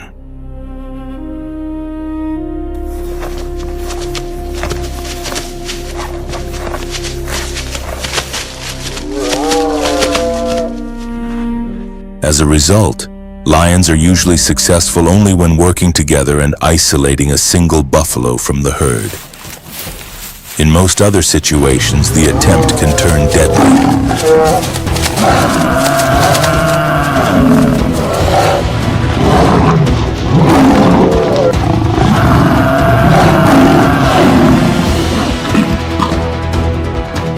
When buffalo move as a group, they form a tightly packed front, advancing with purpose and readiness to defend. Because frontal attacks are ineffective, lionesses often target the rear, attempting to disrupt balance and force a fall.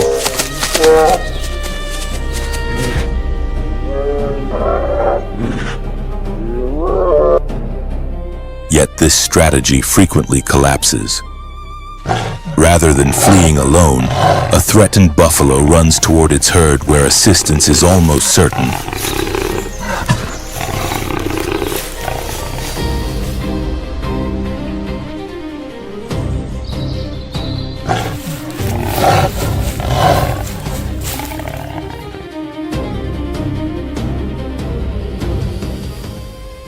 Within moments, hunters can become the hunted, confronted by a solid barrier of horns.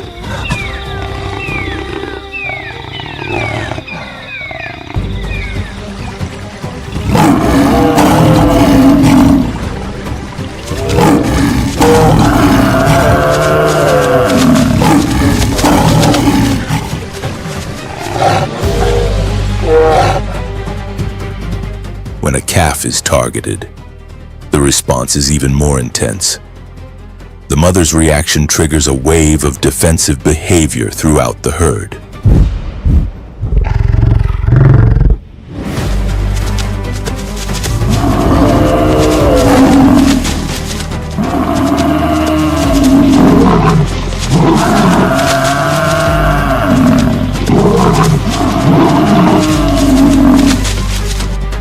In buffalo societies, these responses are reinforced through collective learning, allowing the group to function as a single, coordinated unit when danger arises.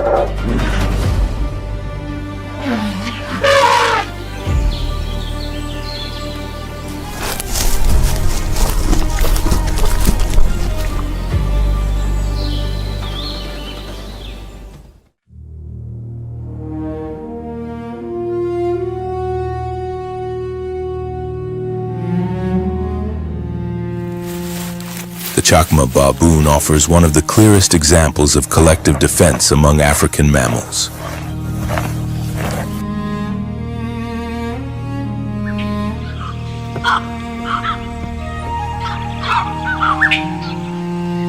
As the largest baboon species, it lives in complex social troops that can include dozens or even hundreds of individuals.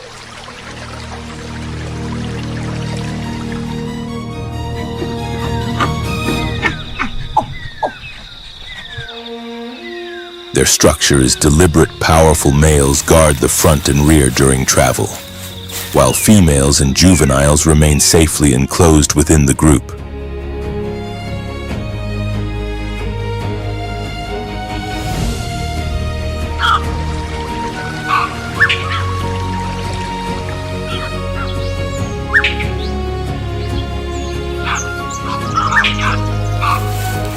These primates are adaptable omnivores, consuming fruits, seeds, insects, and occasional animal matter. Their primary natural threat is the leopard.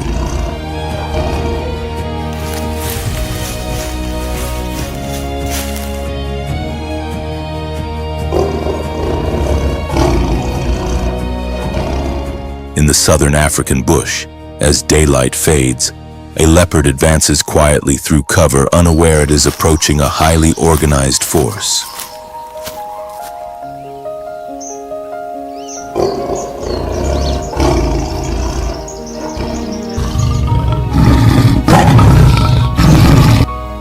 Unlike social predators, leopards hunt alone. They rely on stealth, concealment, and sudden violence.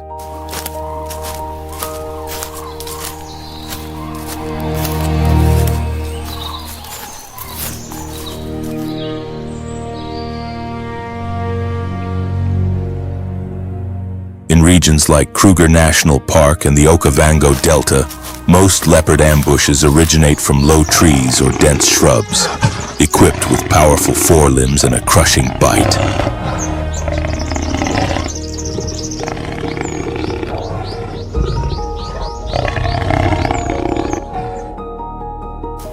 The leopard strikes when alertness wanes, but this hunt takes a different turn.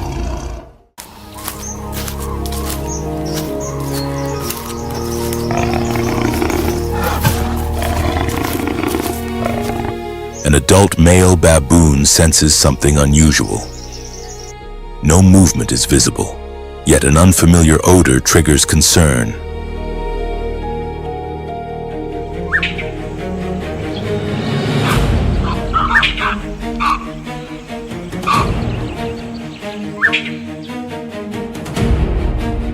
Baboons have excellent sensory perception, and their communication system is highly specialized. A single alarm call rings out short, sharp, and unmistakable.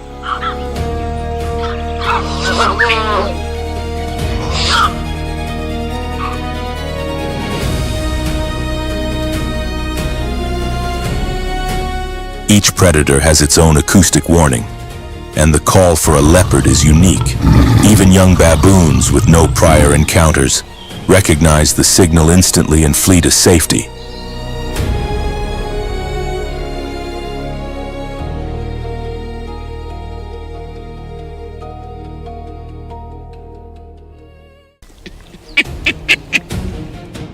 Before the leopard can close the distance, the troop has already shifted formation.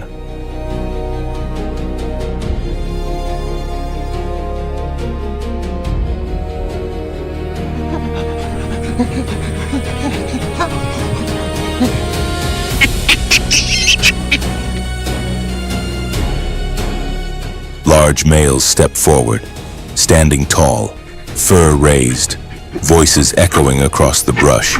One advances boldly, followed by several others.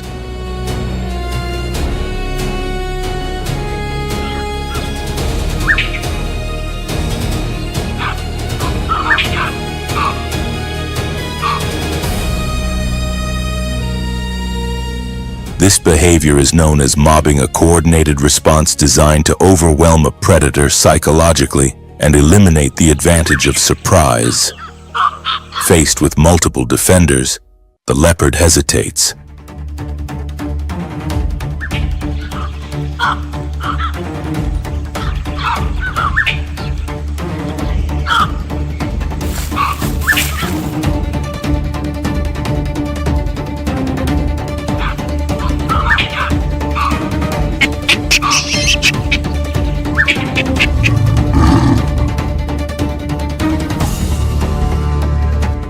Baboons do not seek to defeat the predator physically.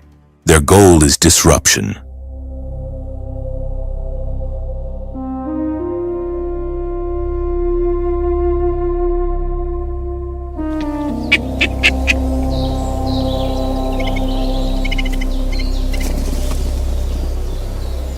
What sets them apart is their social intelligence. They cooperate, assess threats collectively, and respond as a unified system.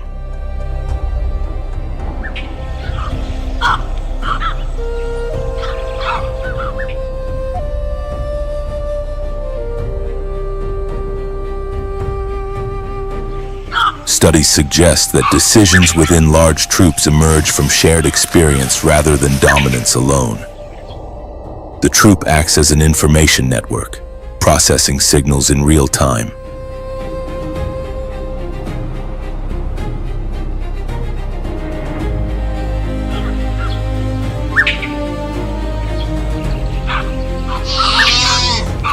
In an environment where seconds determine survival, baboon defense relies on awareness, memory, and coordination as much as physical strength.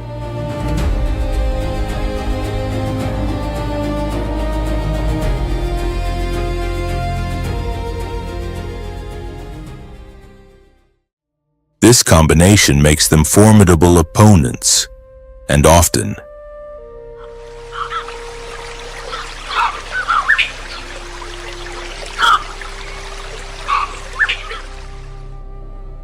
it is the unity and intelligence of the prey that compels the predator to withdraw silently, abandoning the hunt before it truly begins.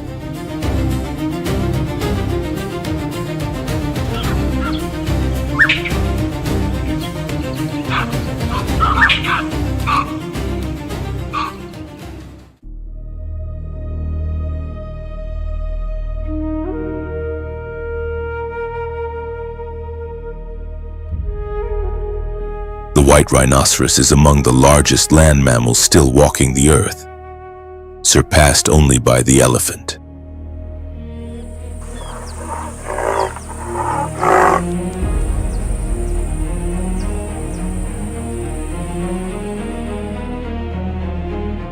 An adult can weigh anywhere from just over a ton to more than 2,400 kilograms, stretch nearly 4 meters in length, and stand over 1.8 meters tall at the shoulder. Its thick, grayish skin reaching up to 5 centimeters acts as a natural shield.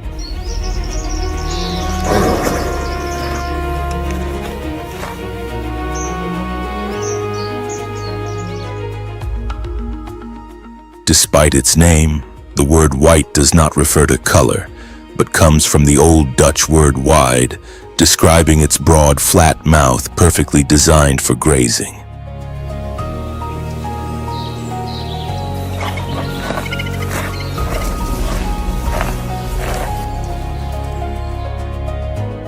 This giant carries two horns made of keratin. The front horn typically measures between 60 and 90 centimeters, though some individuals exceed 1.5 meters. These horns serve both as defensive weapons and as tools in dominance contests between males.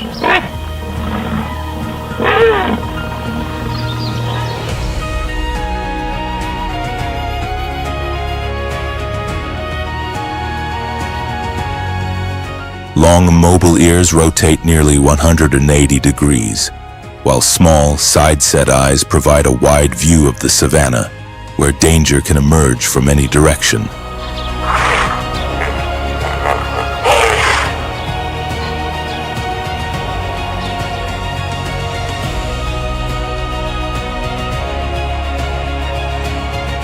A highly specialized herbivore, the white rhino consumes between 40 and 60 kilograms of grass every day. Using its wide lips and powerful neck muscles, it crops vegetation close to the ground without uprooting it, unlike the black rhinoceros, which relies on a hooked lip to browse leaves.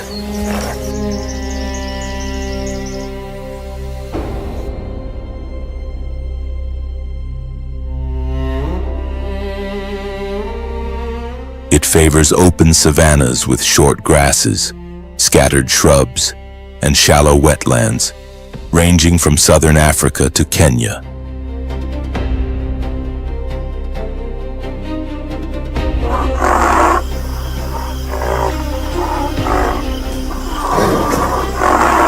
Access to water is essential. The rhino drinks daily and regularly wallows in mud to cool down, deter insects, and protect its skin from the sun.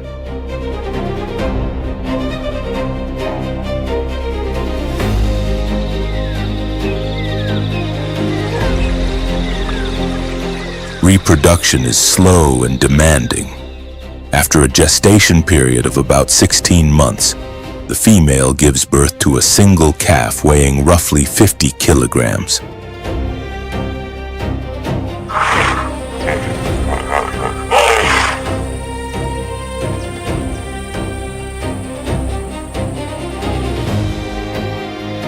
The young rhino nurses for up to 18 months and remains constantly by its mother's side during its early years.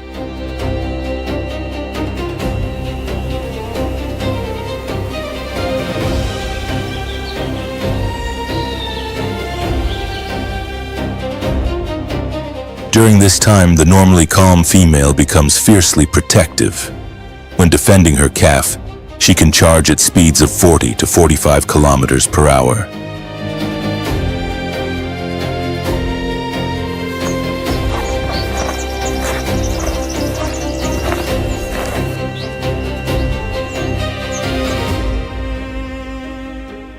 With a sense of smell up to 50 times stronger than that of humans, the white rhinoceros can detect predators such as lions or hyenas from hundreds of meters away.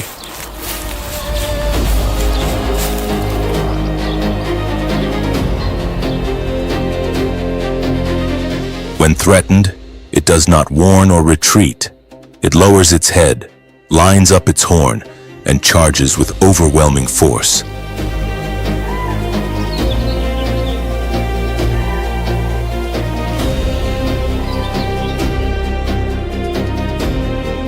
A single impact can exceed 10,000 newtons, enough to hurl even large predators into the air.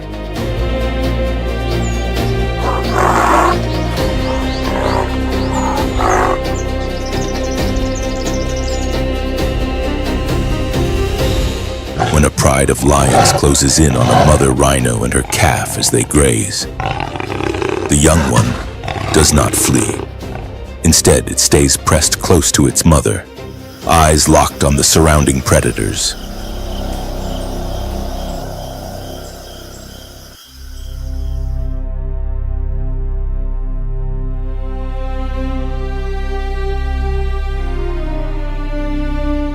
when a lioness suddenly lunges forward and sinks her claws into the calf's shoulder. The young rhino releases a powerful bellow that echoes across the savanna.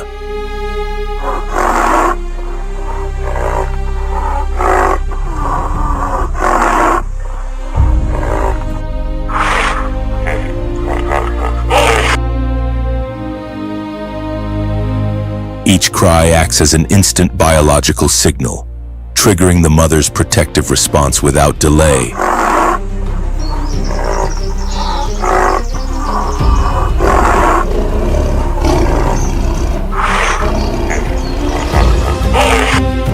The female does not strike immediately. She first pivots her massive body, positioning herself between the calf and the threat, horn aimed directly at the attacker. She may appear weary, but at this moment, her purpose is singular and absolute.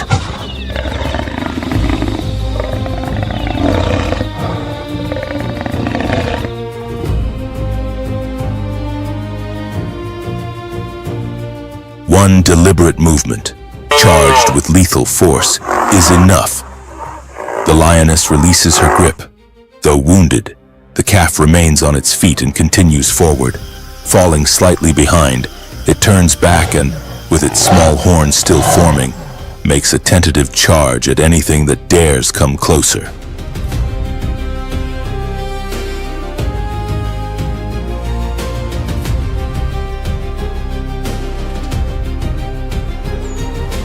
This is no random reaction, it is learned behavior, passed from mother to offspring as part of its natural upbringing.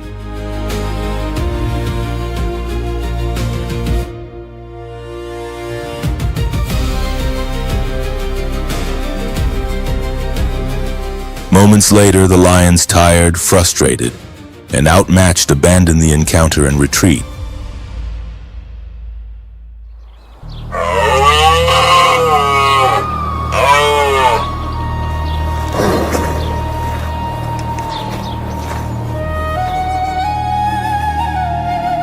On the unforgiving plains of Africa, where life is often decided in mere seconds, one truth becomes clear: there is no predetermined ending.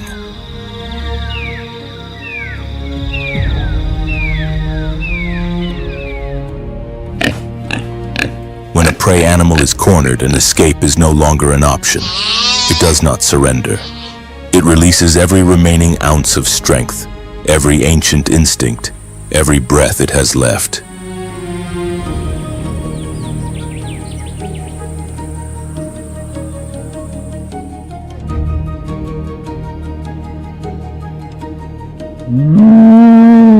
Because in this vast and untamed arena, survival does not always belong to the strongest, but to the one that seizes the perfect moment.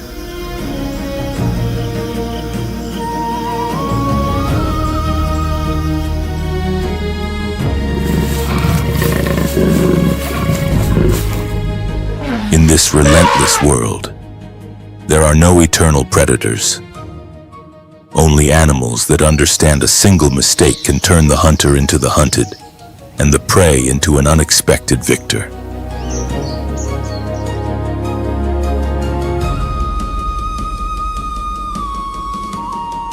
This is the uncompromising law of nature, unpredictable, harsh, and in its own way, profoundly fair.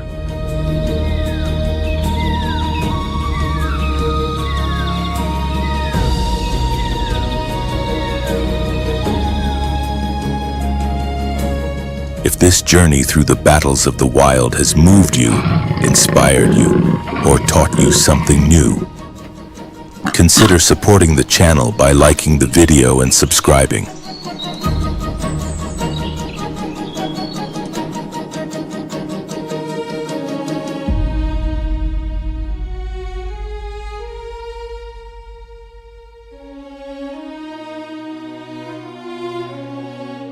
Your support allows us to continue exploring and sharing the most powerful stories the natural world has to offer.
In the midst of this otherworldly silent expanse, a herd of elk makes its way slowly across the untouched snow.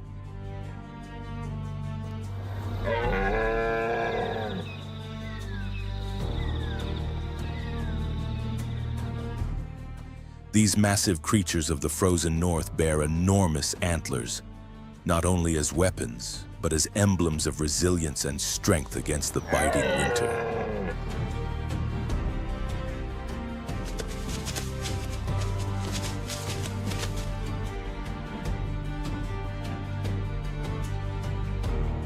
They move with measured steps across the snowy plains, ears swiveling constantly for the faintest sound.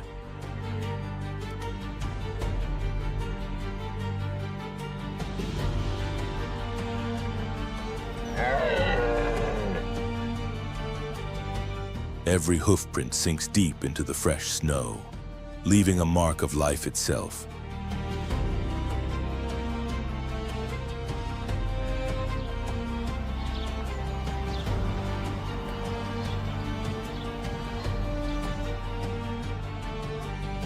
Yet in Yellowstone, even these giants are not beyond danger.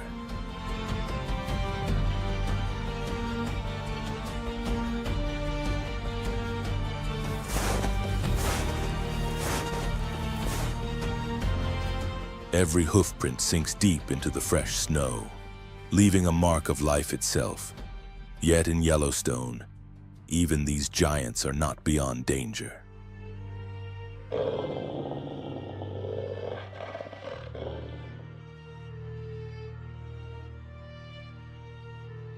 They do not rush. Patience is their ally. The wind shifts, and the subtle crunch of snow under the elk's hooves carries through the mist.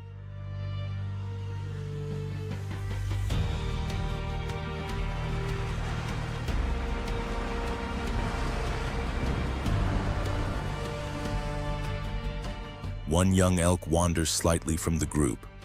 The herd leader signals with a glance, and instantly, the animals move as one shadow streaking across the white, dark arrows cutting through the landscape.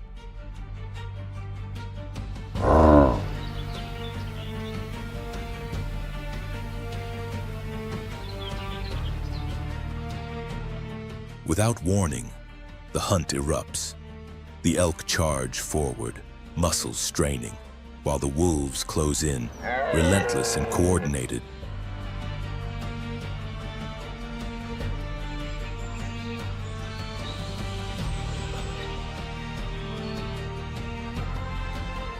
They rotate positions, guiding and pressuring the herd along a precise path. In the wild, the cooperative hunting tactics of wolves stand as one of the most extraordinary examples of evolutionary behavior.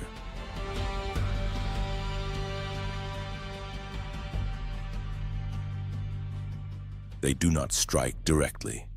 Instead, they work together with precision, flanking, isolating, and driving their prey toward a place where the balance of power can shift.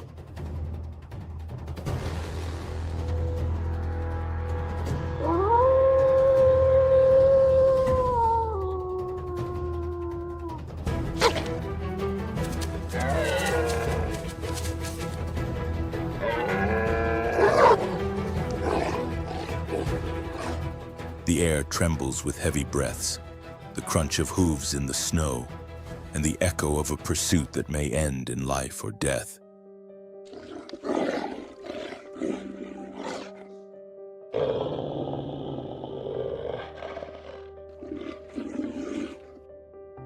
Further ahead, a frozen creek slices across the landscape. Dark water winds beneath a thin veil of ice. The elk pauses for only a moment, then launches itself forward. Its massive frame plunges into the icy water like a living spear.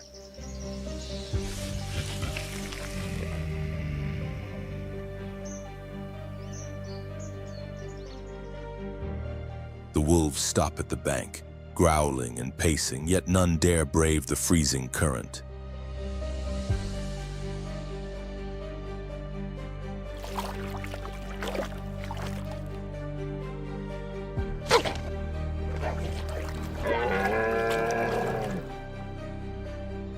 Even these feared predators are at a disadvantage in deep, frigid water. Their strength and agility fade quickly, and a single misstep could imperil the entire pack.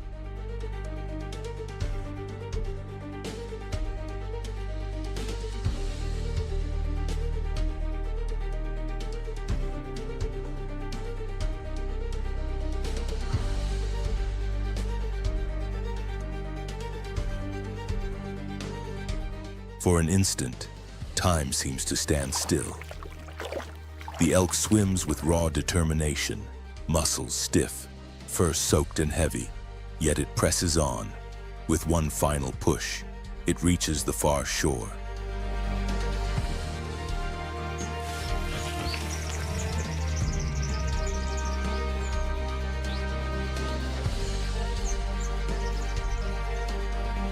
Drenched, trembling, but alive, the wolves watch silently, eyes sharp but unyielding. The chance is gone.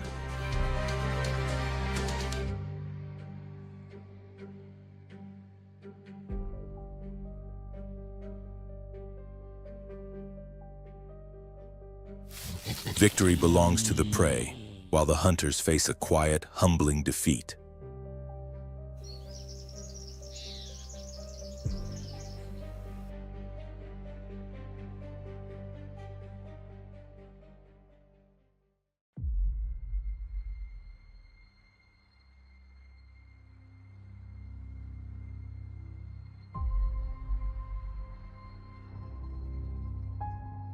In the wild, especially across the unforgiving lands of Yellowstone, patience is a weapon, not a flaw.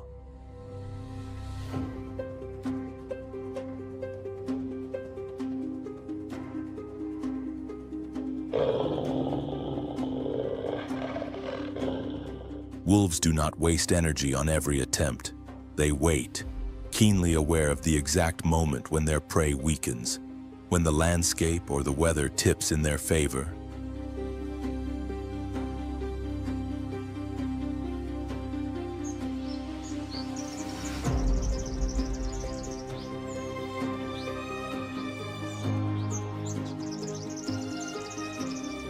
Today may have ended in failure, but hunger will return, bringing with it relentless ferocity.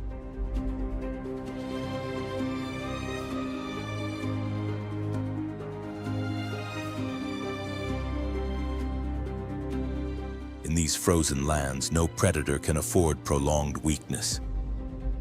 Time rewards those who endure, who refuse to surrender to the cold.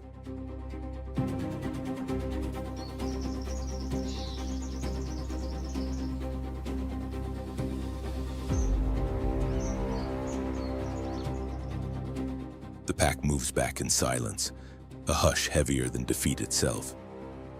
No howls echo through the snow-laden trees. Only the rhythm of labored breaths and the crunch of paws in frost breaks the quiet.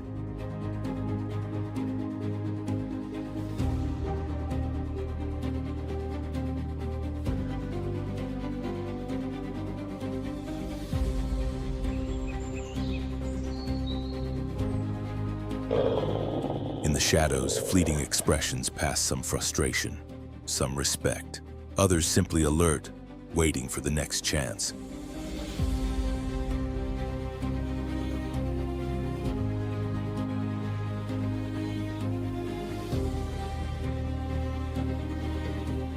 Leading the way is the alpha, a robust male with dark gray fur and a thick, commanding neck.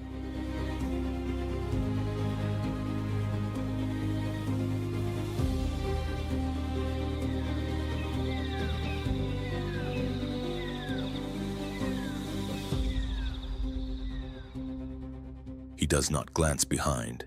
His presence alone maintains order, authority flowing with every step.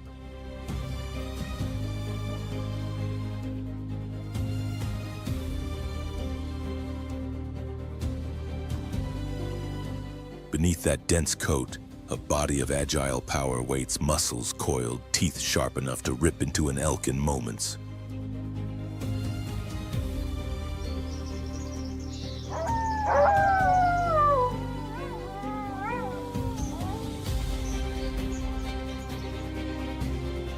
In nature, true leadership does not come from size alone, but wisdom. The alpha knows how to gauge danger, select the right target, and keep the pack united.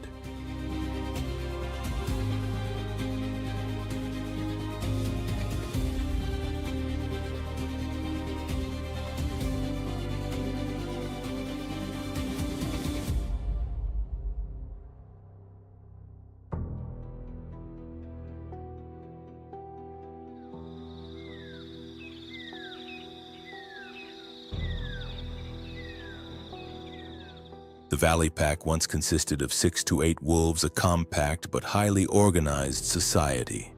Every member had a role.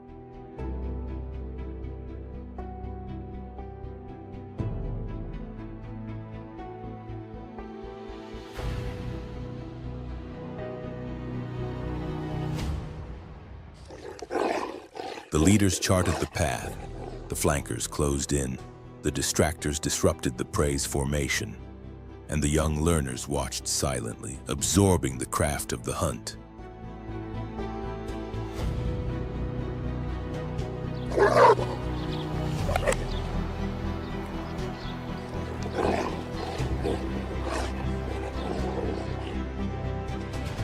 In the world of wolves, teamwork is their most lethal weapon, often more decisive than strength.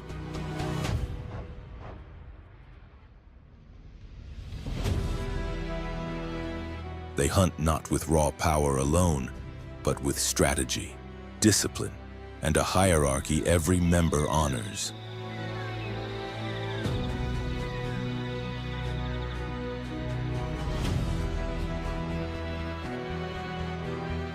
The alpha pauses on a small rise, scanning the distant plateau.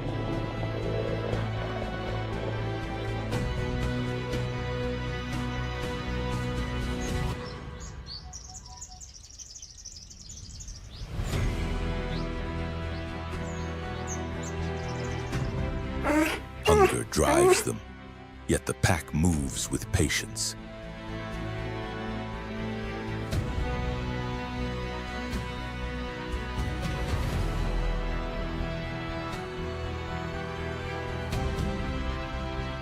They spread into a wide arc, approaching a clearing where the air is thick with a primal signal sweat, mud, and something older, raw, unyielding power.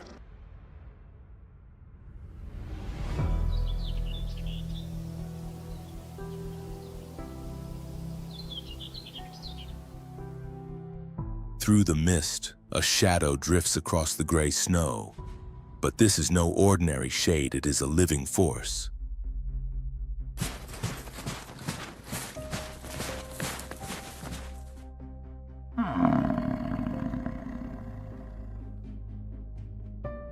A herd of bison moves across the valley, colossal, almost prehistoric, each weighing nearly 900 kilograms. Their broad heads and short, curved horns could crush a predator with a single strike.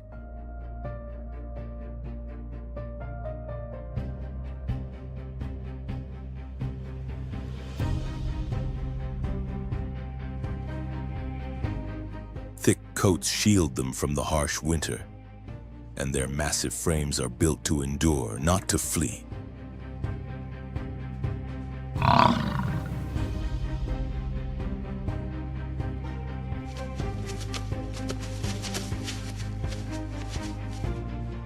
Bison stay tightly bonded.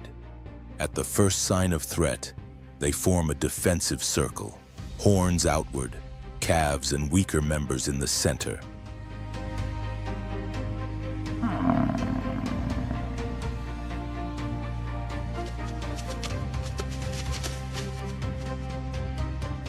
It's an ancient strategy, simple yet brilliant, a living barrier that protects the vulnerable and warns any predator daring to challenge them.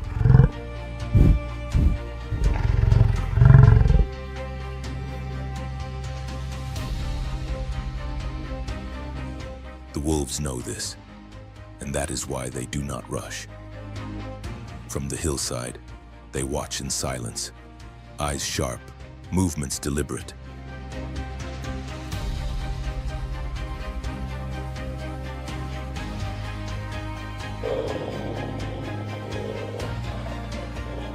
There is no room for impulsiveness here. Facing a bison without a plan is a death sentence.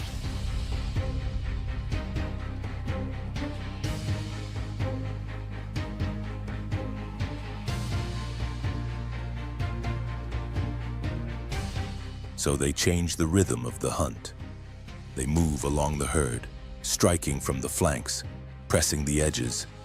Every nudge, every parallel dash builds tension, forcing the bison to tighten their formation. Chaos begins to creep in. A weakness appears in the defense.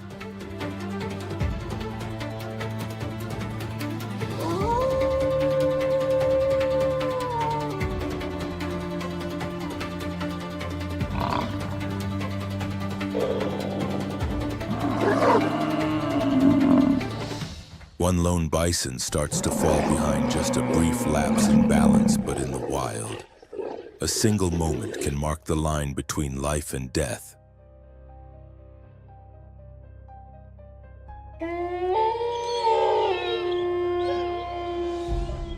In the awakening meadows, herds of bison move with deliberate slowness.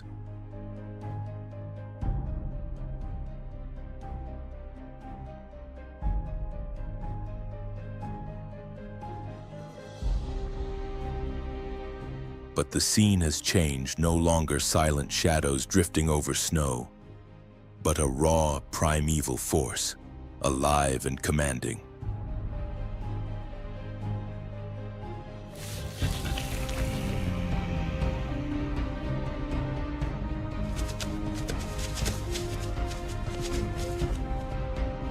Spring has arrived, and with it, the males enter rut.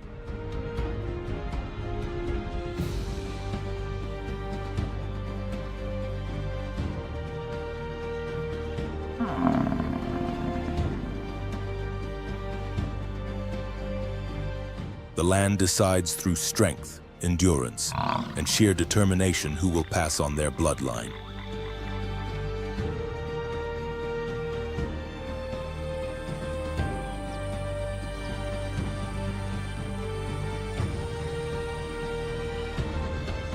In the animal kingdom, especially among massive herbivores, only the fittest, the strongest, and most vigorous win the right to reproduce.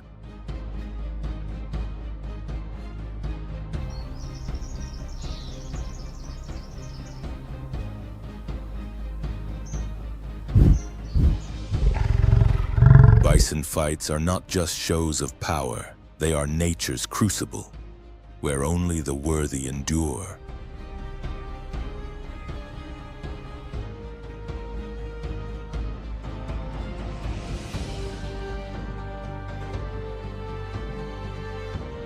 Two colossal males lock eyes, dust clinging to their immense bodies, breath steaming in the dawn light.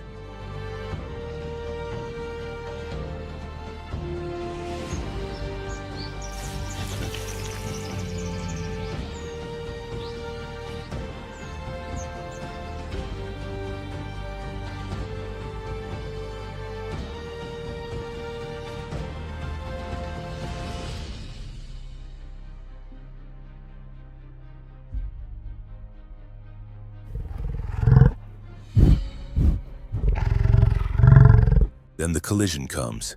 Tons of muscle and bone crash together. Horns slam like breaking boulders. Hooves gouge the earth and dust swirls like a storm.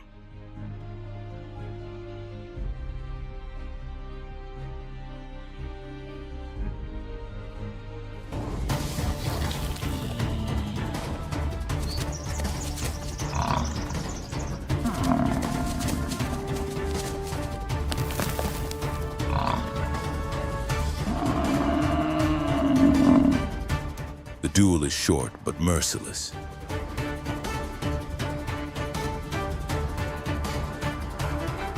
Every push, every pivot shakes the ground beneath them. In the end, one yields, exhausted, retreating while the victor claims the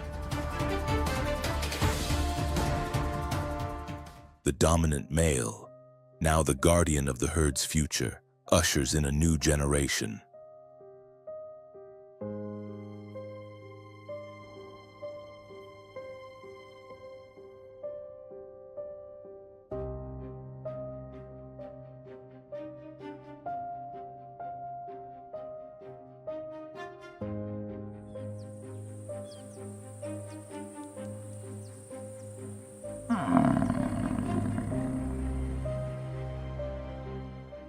pass, and the outcome of these silent struggles becomes clear.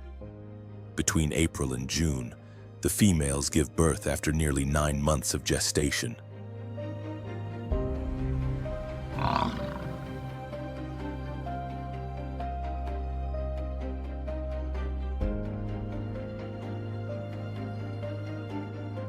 Within hours, the calves are on shaky legs, and before the day ends, they are running across the meadow.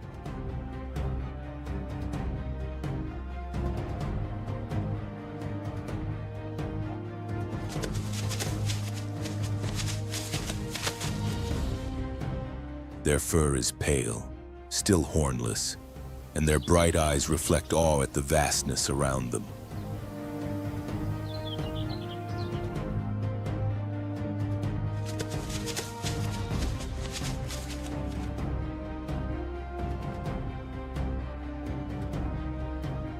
One nibbles at a butterfly flitting above the grass. Another leaps through wildflower, taon, caught in the rhythm of the wind.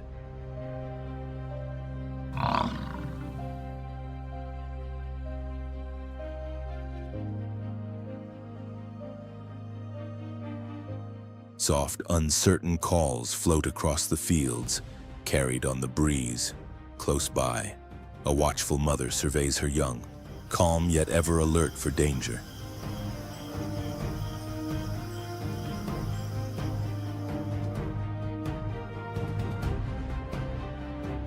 Soft, uncertain calls float across the fields, carried on the breeze. Close by, a watchful mother surveys her young, calm yet ever alert for danger.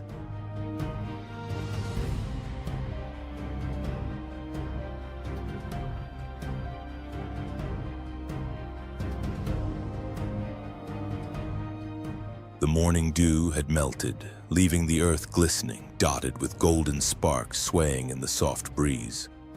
The valley's wolf pack had finally found a rare pause after a brutal winter. They frolicked in the fresh grass, a fleeting image of serenity in a land shaped by survival.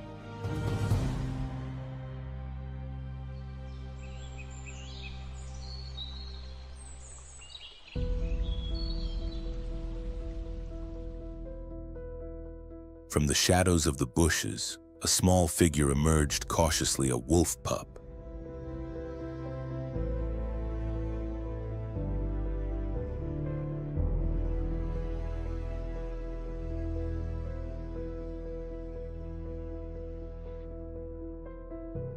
Covered in a soft mix of gray and brown fur, with floppy ears and unsteady legs.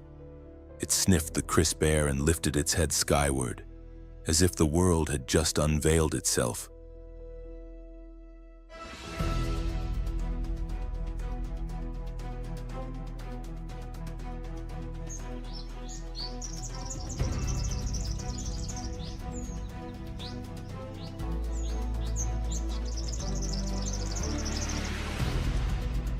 Then, the wind shifted. The pack froze instantly, muzzles rising. A dry snap echoed through the forest, not the wind, not a deer.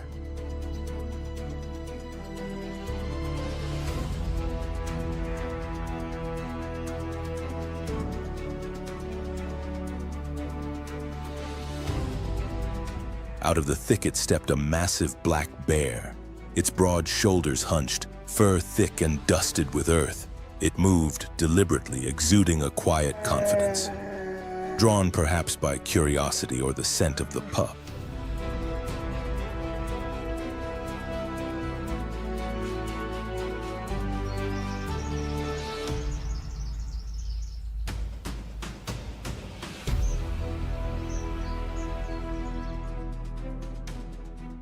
The alpha male rose silently, muscles coiled and eyes sharp. Without a growl, without a sound, the wolves formed a semicircle, advancing as one.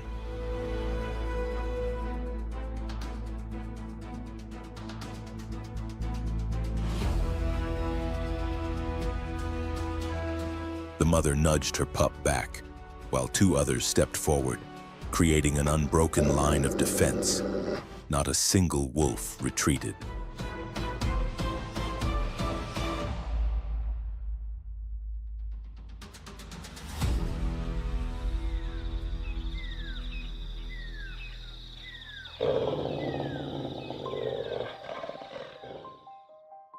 The bear roared, a deep, forest-shaking sound, then surged forward with the force of a living boulder.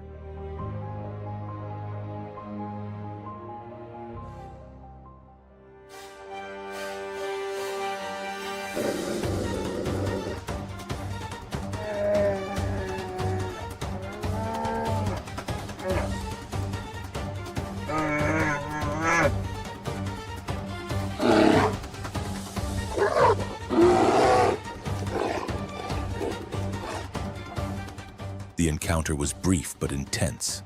Within moments, the bear paused, breathing heavily, letting out a shorter, exhausted growl.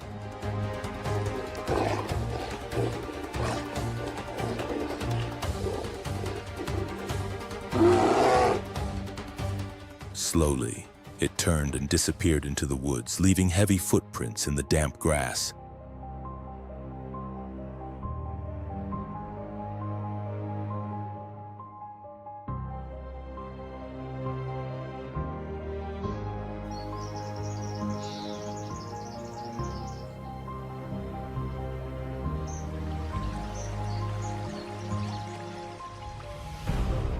The wolves held their ground, panting, eyes fixed on the vanishing shadow.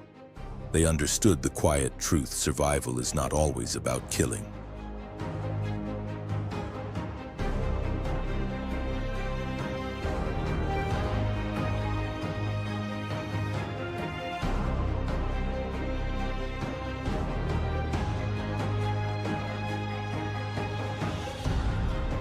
Sometimes it's about endurance, unity, and the strength to stand firm. Most importantly, the pup remained unharmed, a testament to the power of vigilance and family.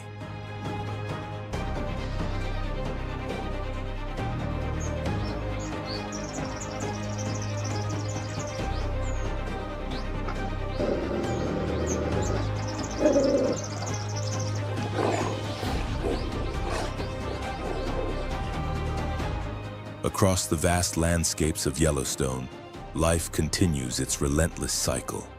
Each new sunrise brings fresh opportunities and fresh challenges.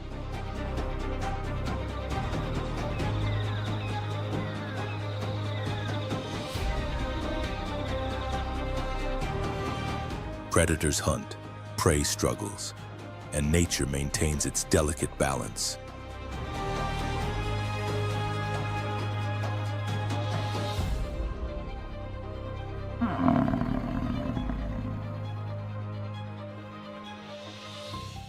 Here, strength, cunning, and endurance decide who survives and who becomes part of the ever-changing scenery.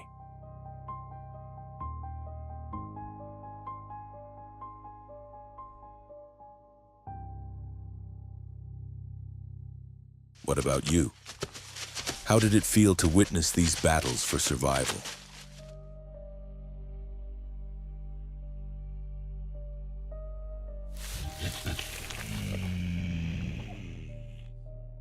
Share your thoughts in the comments and tell us which moments of this wild journey touched you the most.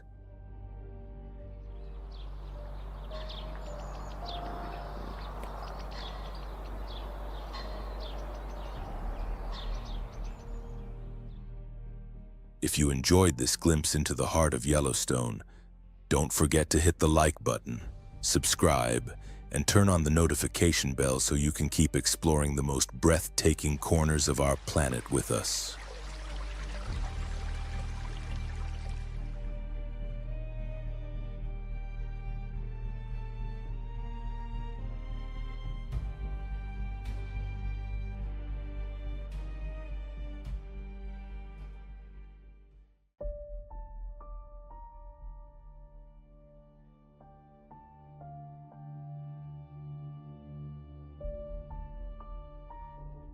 At the northern edge of our planet, where the last glimmers of winter light fade quickly into endless darkness, lies the immense and silent expanse of Siberia.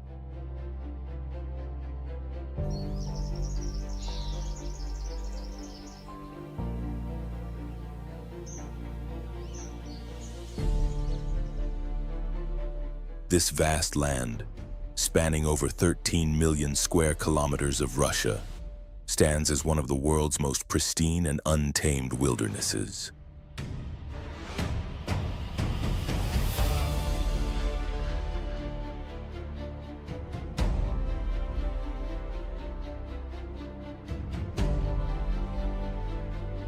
In this realm, ice is not just a season, it is life itself.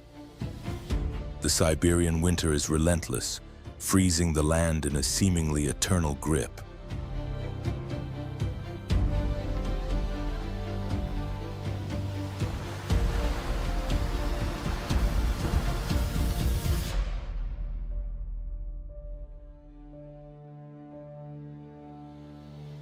The wind sweeps through the taiga with brutal intensity, whistling across snow-laden branches and leaving a chilling stillness in its wake.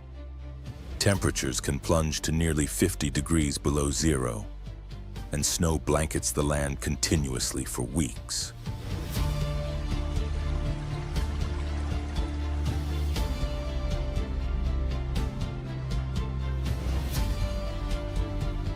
Amid this frozen solitude, life persists in extraordinary forms.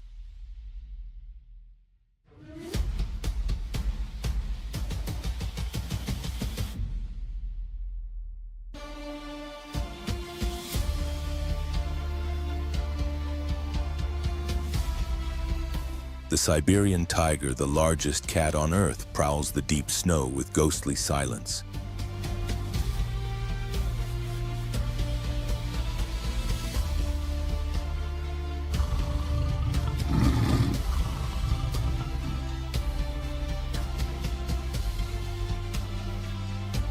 Its thick fur and powerful build reflect a life forged in isolation and hardened by the extreme cold.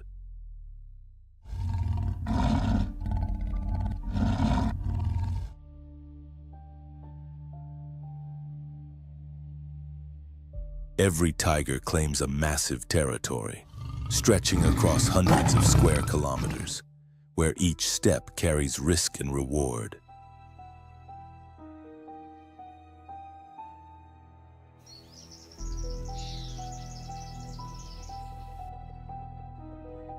Food is scarce, forcing it to hunt relentlessly from wild boar and elk to scavenging when prey is scarce.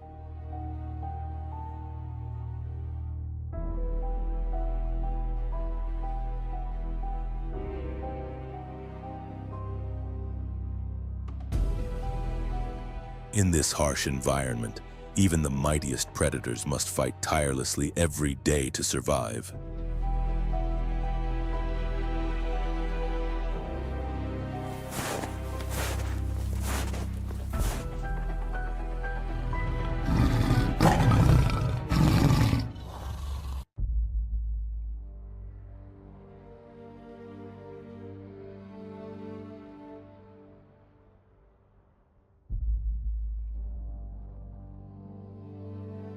When the harsh winter finally loosens its icy grip over Siberia, life stirs once more. The snow that had blanketed the land for months begins to retreat, revealing the dark, damp forest floor.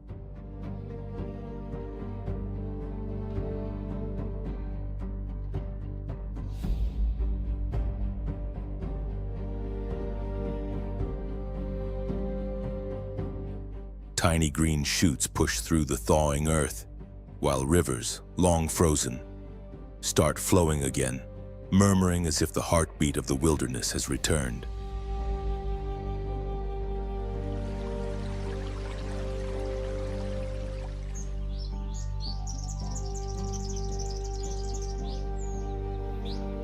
In this awakening landscape, one of the region's most impressive creatures emerges.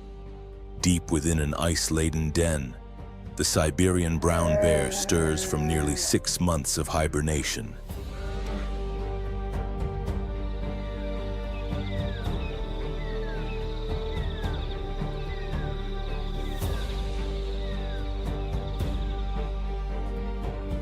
With a weight that can reach 600 kilograms.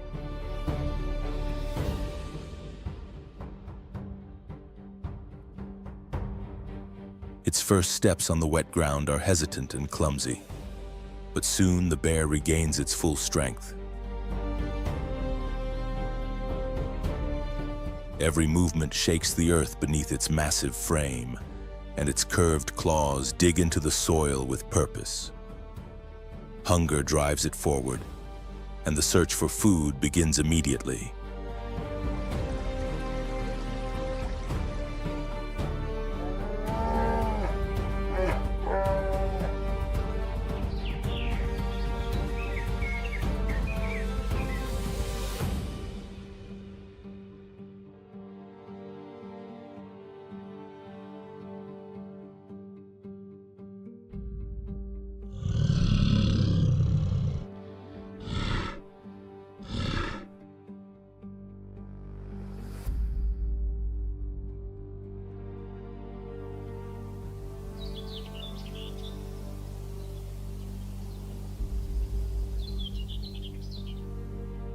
Despite its massive size, the bear is cunning and adaptable.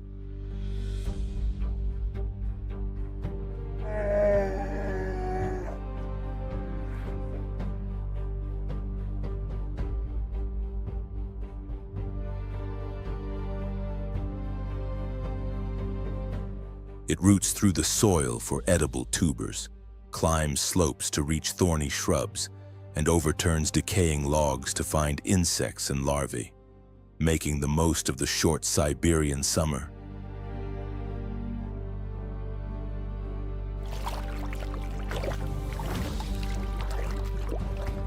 The true spectacle begins when the salmon swim upstream to spawn. Bears gather along the riverbanks, eyes narrowed against the bright sun, ears alert to the faintest splash.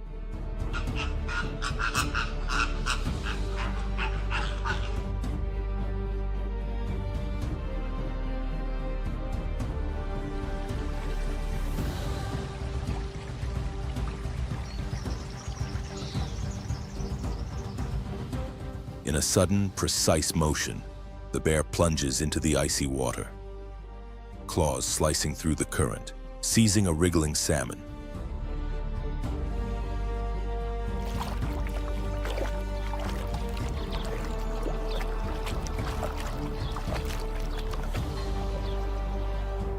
Water sprays in all directions as the bear settles on the shore, devouring its prey with focused calm.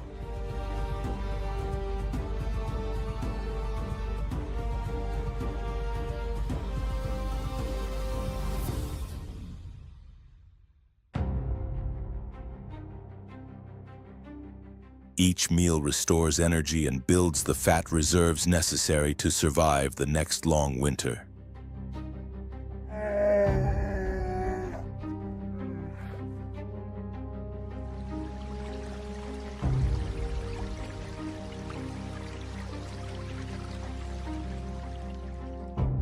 A fully grown brown bear can consume up to 40 kilograms of food in a single day. Its existence is a continuous cycle of movement, foraging, and survival. In Siberia, time is merciless, and the summer is brief, a fleeting window of life before the cold returns.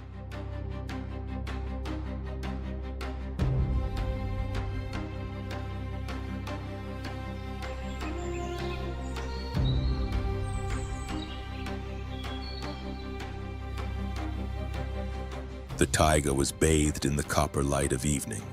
Sunlight streamed through the tall pines, illuminating the moist forest floor with a warm, golden hue.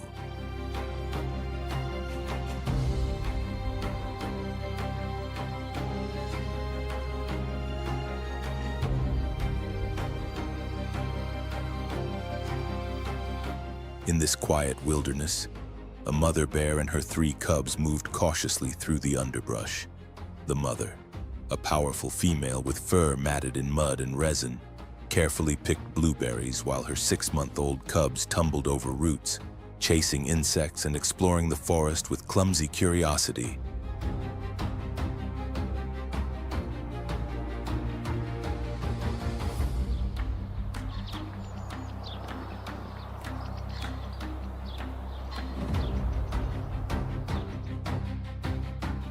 The calm was fleeting. From the far slope, a massive figure emerged from the shadows.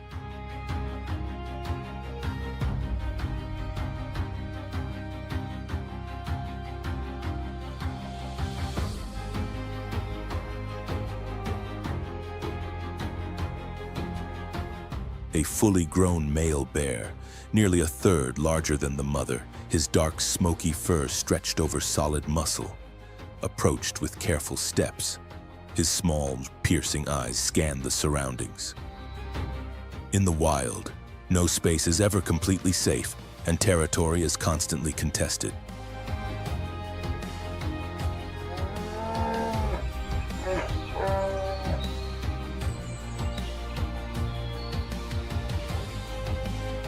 For adult male bears, cubs that do not belong to them are not companions, they are potential threats.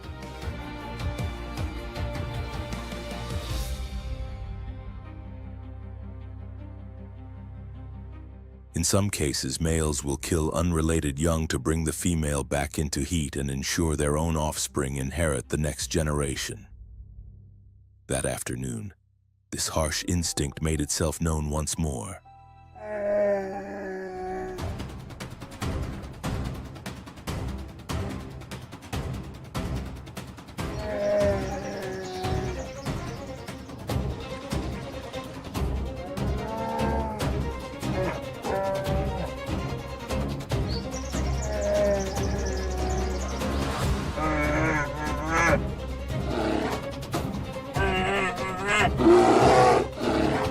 The encounter was short but intense, a flurry of roars and swipes.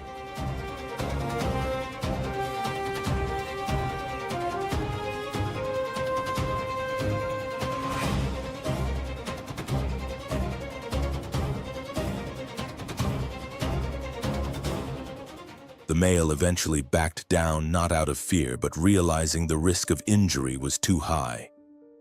With a final roar, he turned and disappeared into the forest, leaving only his presence echoed in the trees.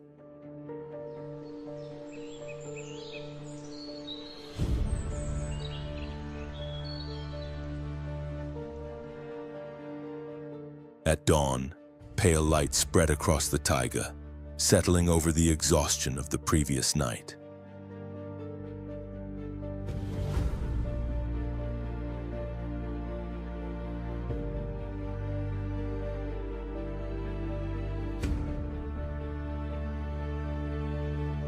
The mother bear stood, her fur tangled and streaked with blood, yet her eyes remained sharp and resolute.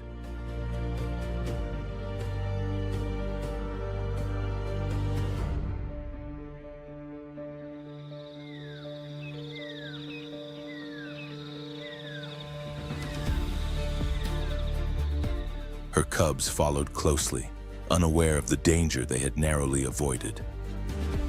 The mother had risked her life to protect them, and her vigilance remained unbroken.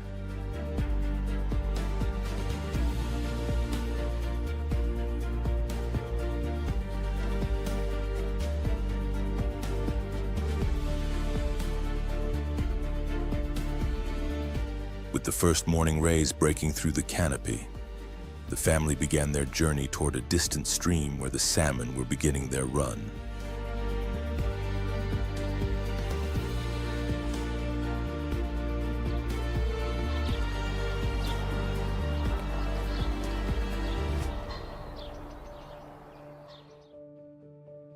The water lay over 3 kilometers away, a long trek for such young cubs, but necessary. Summer is the season of survival lessons, how to forage, sense danger, understand the sounds of the forest, and most importantly, how to endure on their own.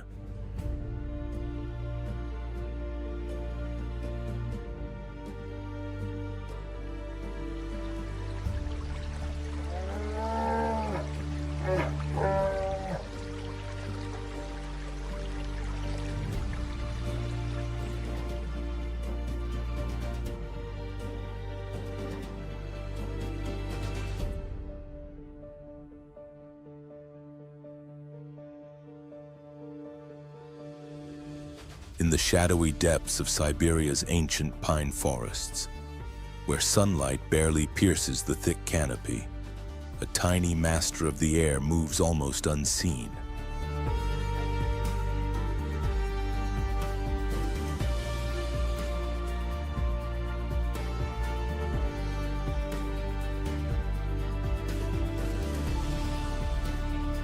The Siberian flying squirrel may be small and light as a handful of leaves, yet it possesses a skill in motion unmatched by most mammals.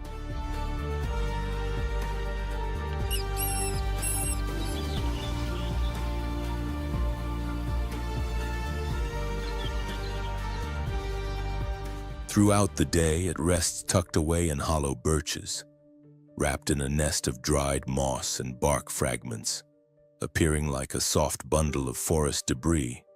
As evening falls and the taiga is bathed in a pale green twilight, the little squirrel slowly awakens.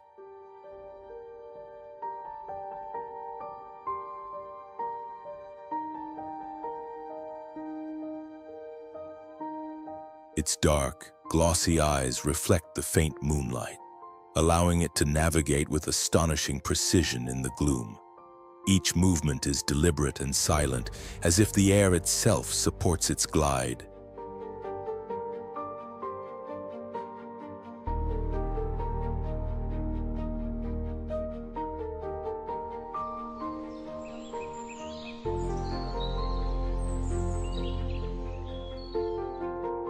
Unlike other creatures, it does not leap or bound, it floats. From a branch, it pauses for a moment, gauging distance and the current of the wind.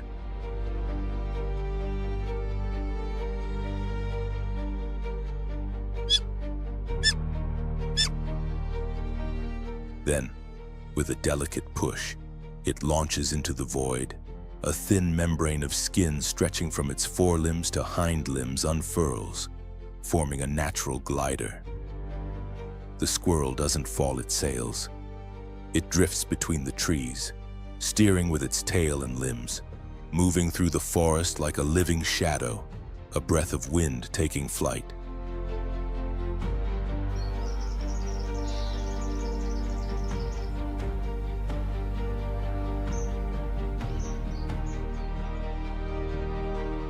As night deepens over the Siberian forest, the tiny flying squirrel moves silently through the ancient trees.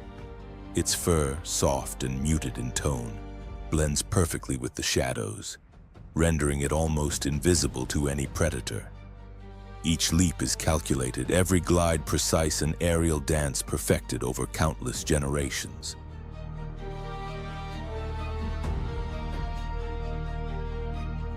By night, it forages quietly, nibbling on tender shoots, fungi clinging to damp bark, and occasional seeds hidden among the moss. It takes only what it needs, conserving energy for the long winter ahead. Unlike larger forest dwellers, it does not rely on brute force or sharp claws. It thrives on stealth, agility, and careful planning.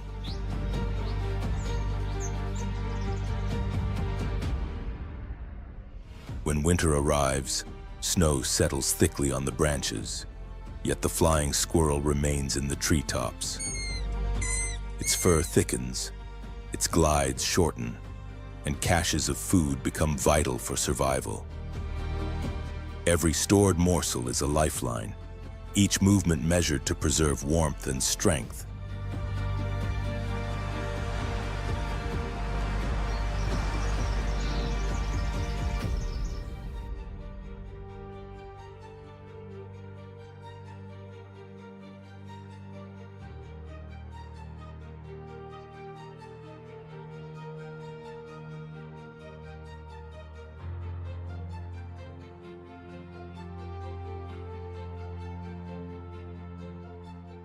In a land dominated by tigers, wolves, bears, and eagles, this little creature is neither feared nor dominant, yet its quiet existence embodies the subtle, magical beauty of nature.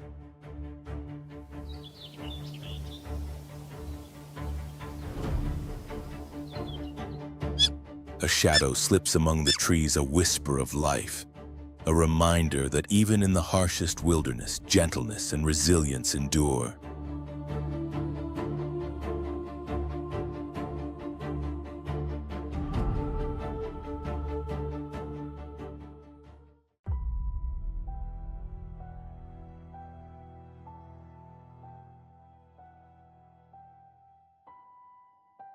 In the heart of the Siberian winter, the landscape is a vast sea of ice and snow, stretching endlessly under a pale, fragile sun. The forest lies in silence, stripped bare of life's usual chorus.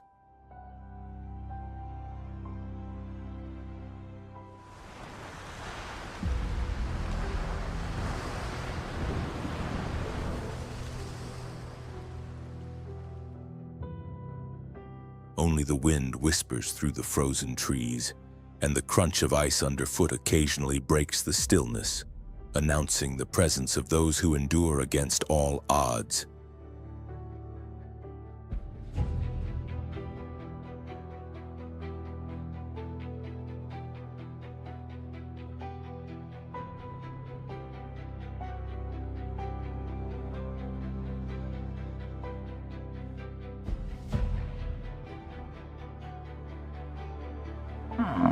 Through this frozen expanse, a herd of muskoxen moves with calm determination.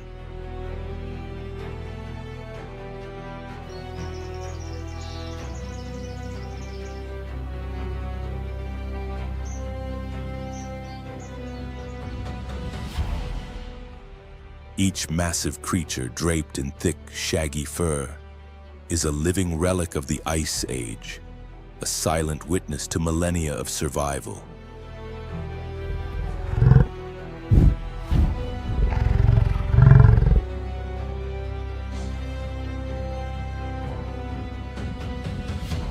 Their dense outer hair nearly touches the snow, while a softer, insulated undercoat caveat keeps them alive in temperatures that can plunge far below -50 degrees.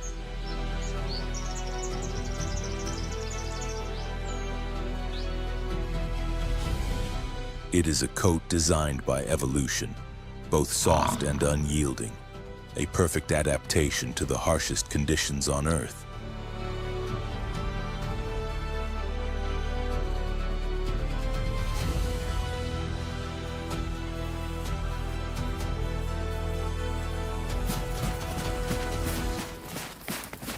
The herd does not hurry. Step by step, they press forward, leaving deep impressions in the snow that mark their slow but steady journey. Their pace is deliberate, measured, the kind born from centuries of living in a land where patience is survival. Each hoofbeat is a testament to endurance, a rhythm in the silent symphony of the frozen wilderness.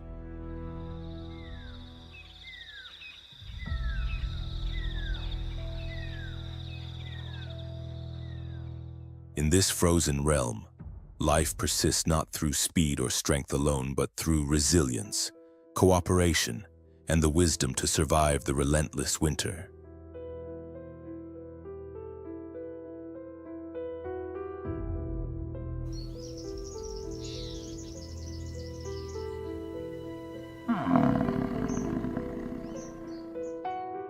As the storm subsides, the tundra falls into a quiet, almost sacred calm. The muskoxen continue their slow, deliberate trek, each step pressing into the snow, leaving deep impressions that will soon vanish under fresh flurries.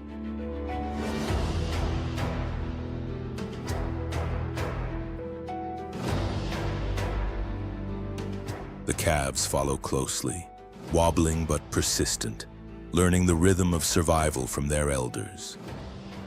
Every movement is a lesson in patience, endurance, and the quiet strength that has carried their species through millennia.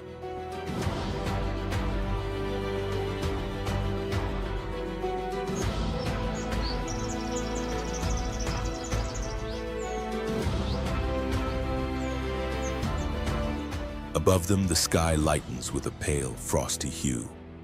The wind softens, carrying the faint scent of hidden mosses and lichens. The herd spreads slightly, grazing cautiously, yet never straying far from the protective circle of adults.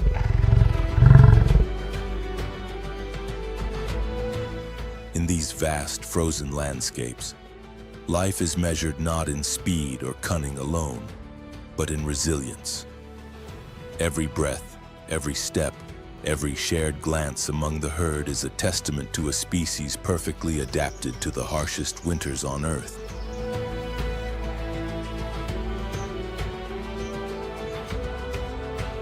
Here in Siberia, to survive is not to conquer the elements, but to endure them together strong, united, and unwavering against the relentless cold.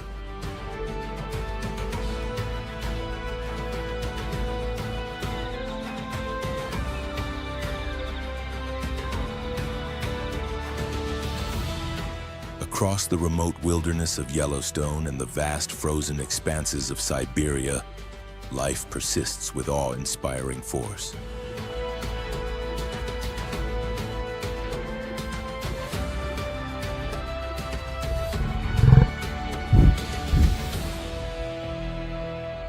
In these lands, predators lie in wait, prey fight to survive, and the timeless rhythm of the natural world continues, precise and unchanging over thousands of years.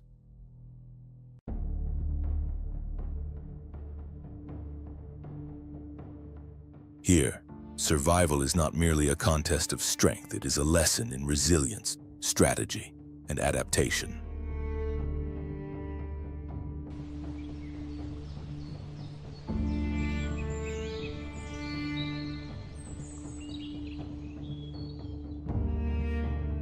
It shows us that raw power does not always win, that collaboration can outmatch instinct, and that even in the harshest climates, life finds a way to endure and flourish.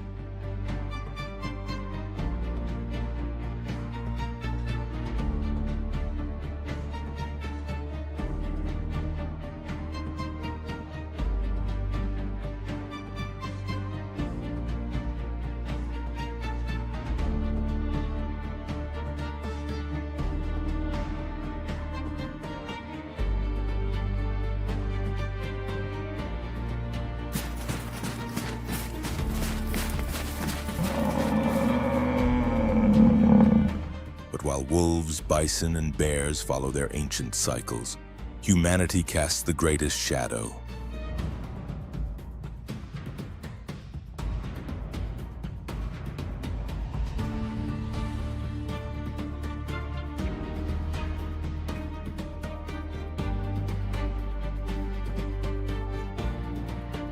Forests shrink, rivers grow toxic, and the fragile balance of these ecosystems teeters on the brink.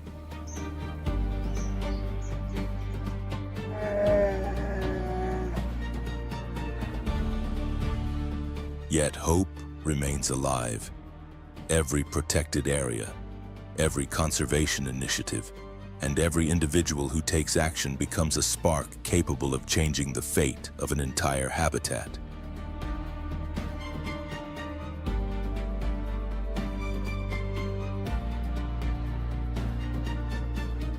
To protect the wild is not merely an act of compassion, it is essential for our own survival. Our destinies are intertwined. If these creatures vanish, so too does a part of our world.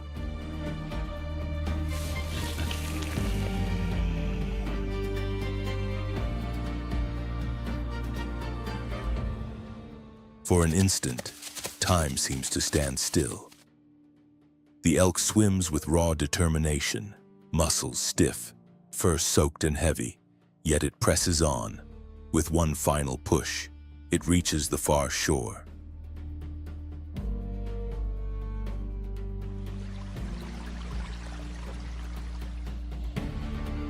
The rolling plains of Yellowstone will continue to resound with the thundering steps of bison. Wolves will lift their calls beneath the Siberian auroras. And if we take the time to truly listen, we will understand that the wilderness does not require our mercy. It commands our respect.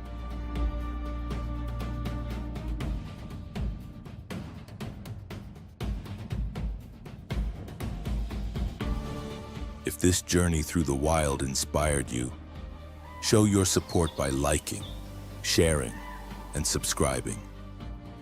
Explore with us the untamed corners of the planet, where every life is vital and every choice leaves an impact.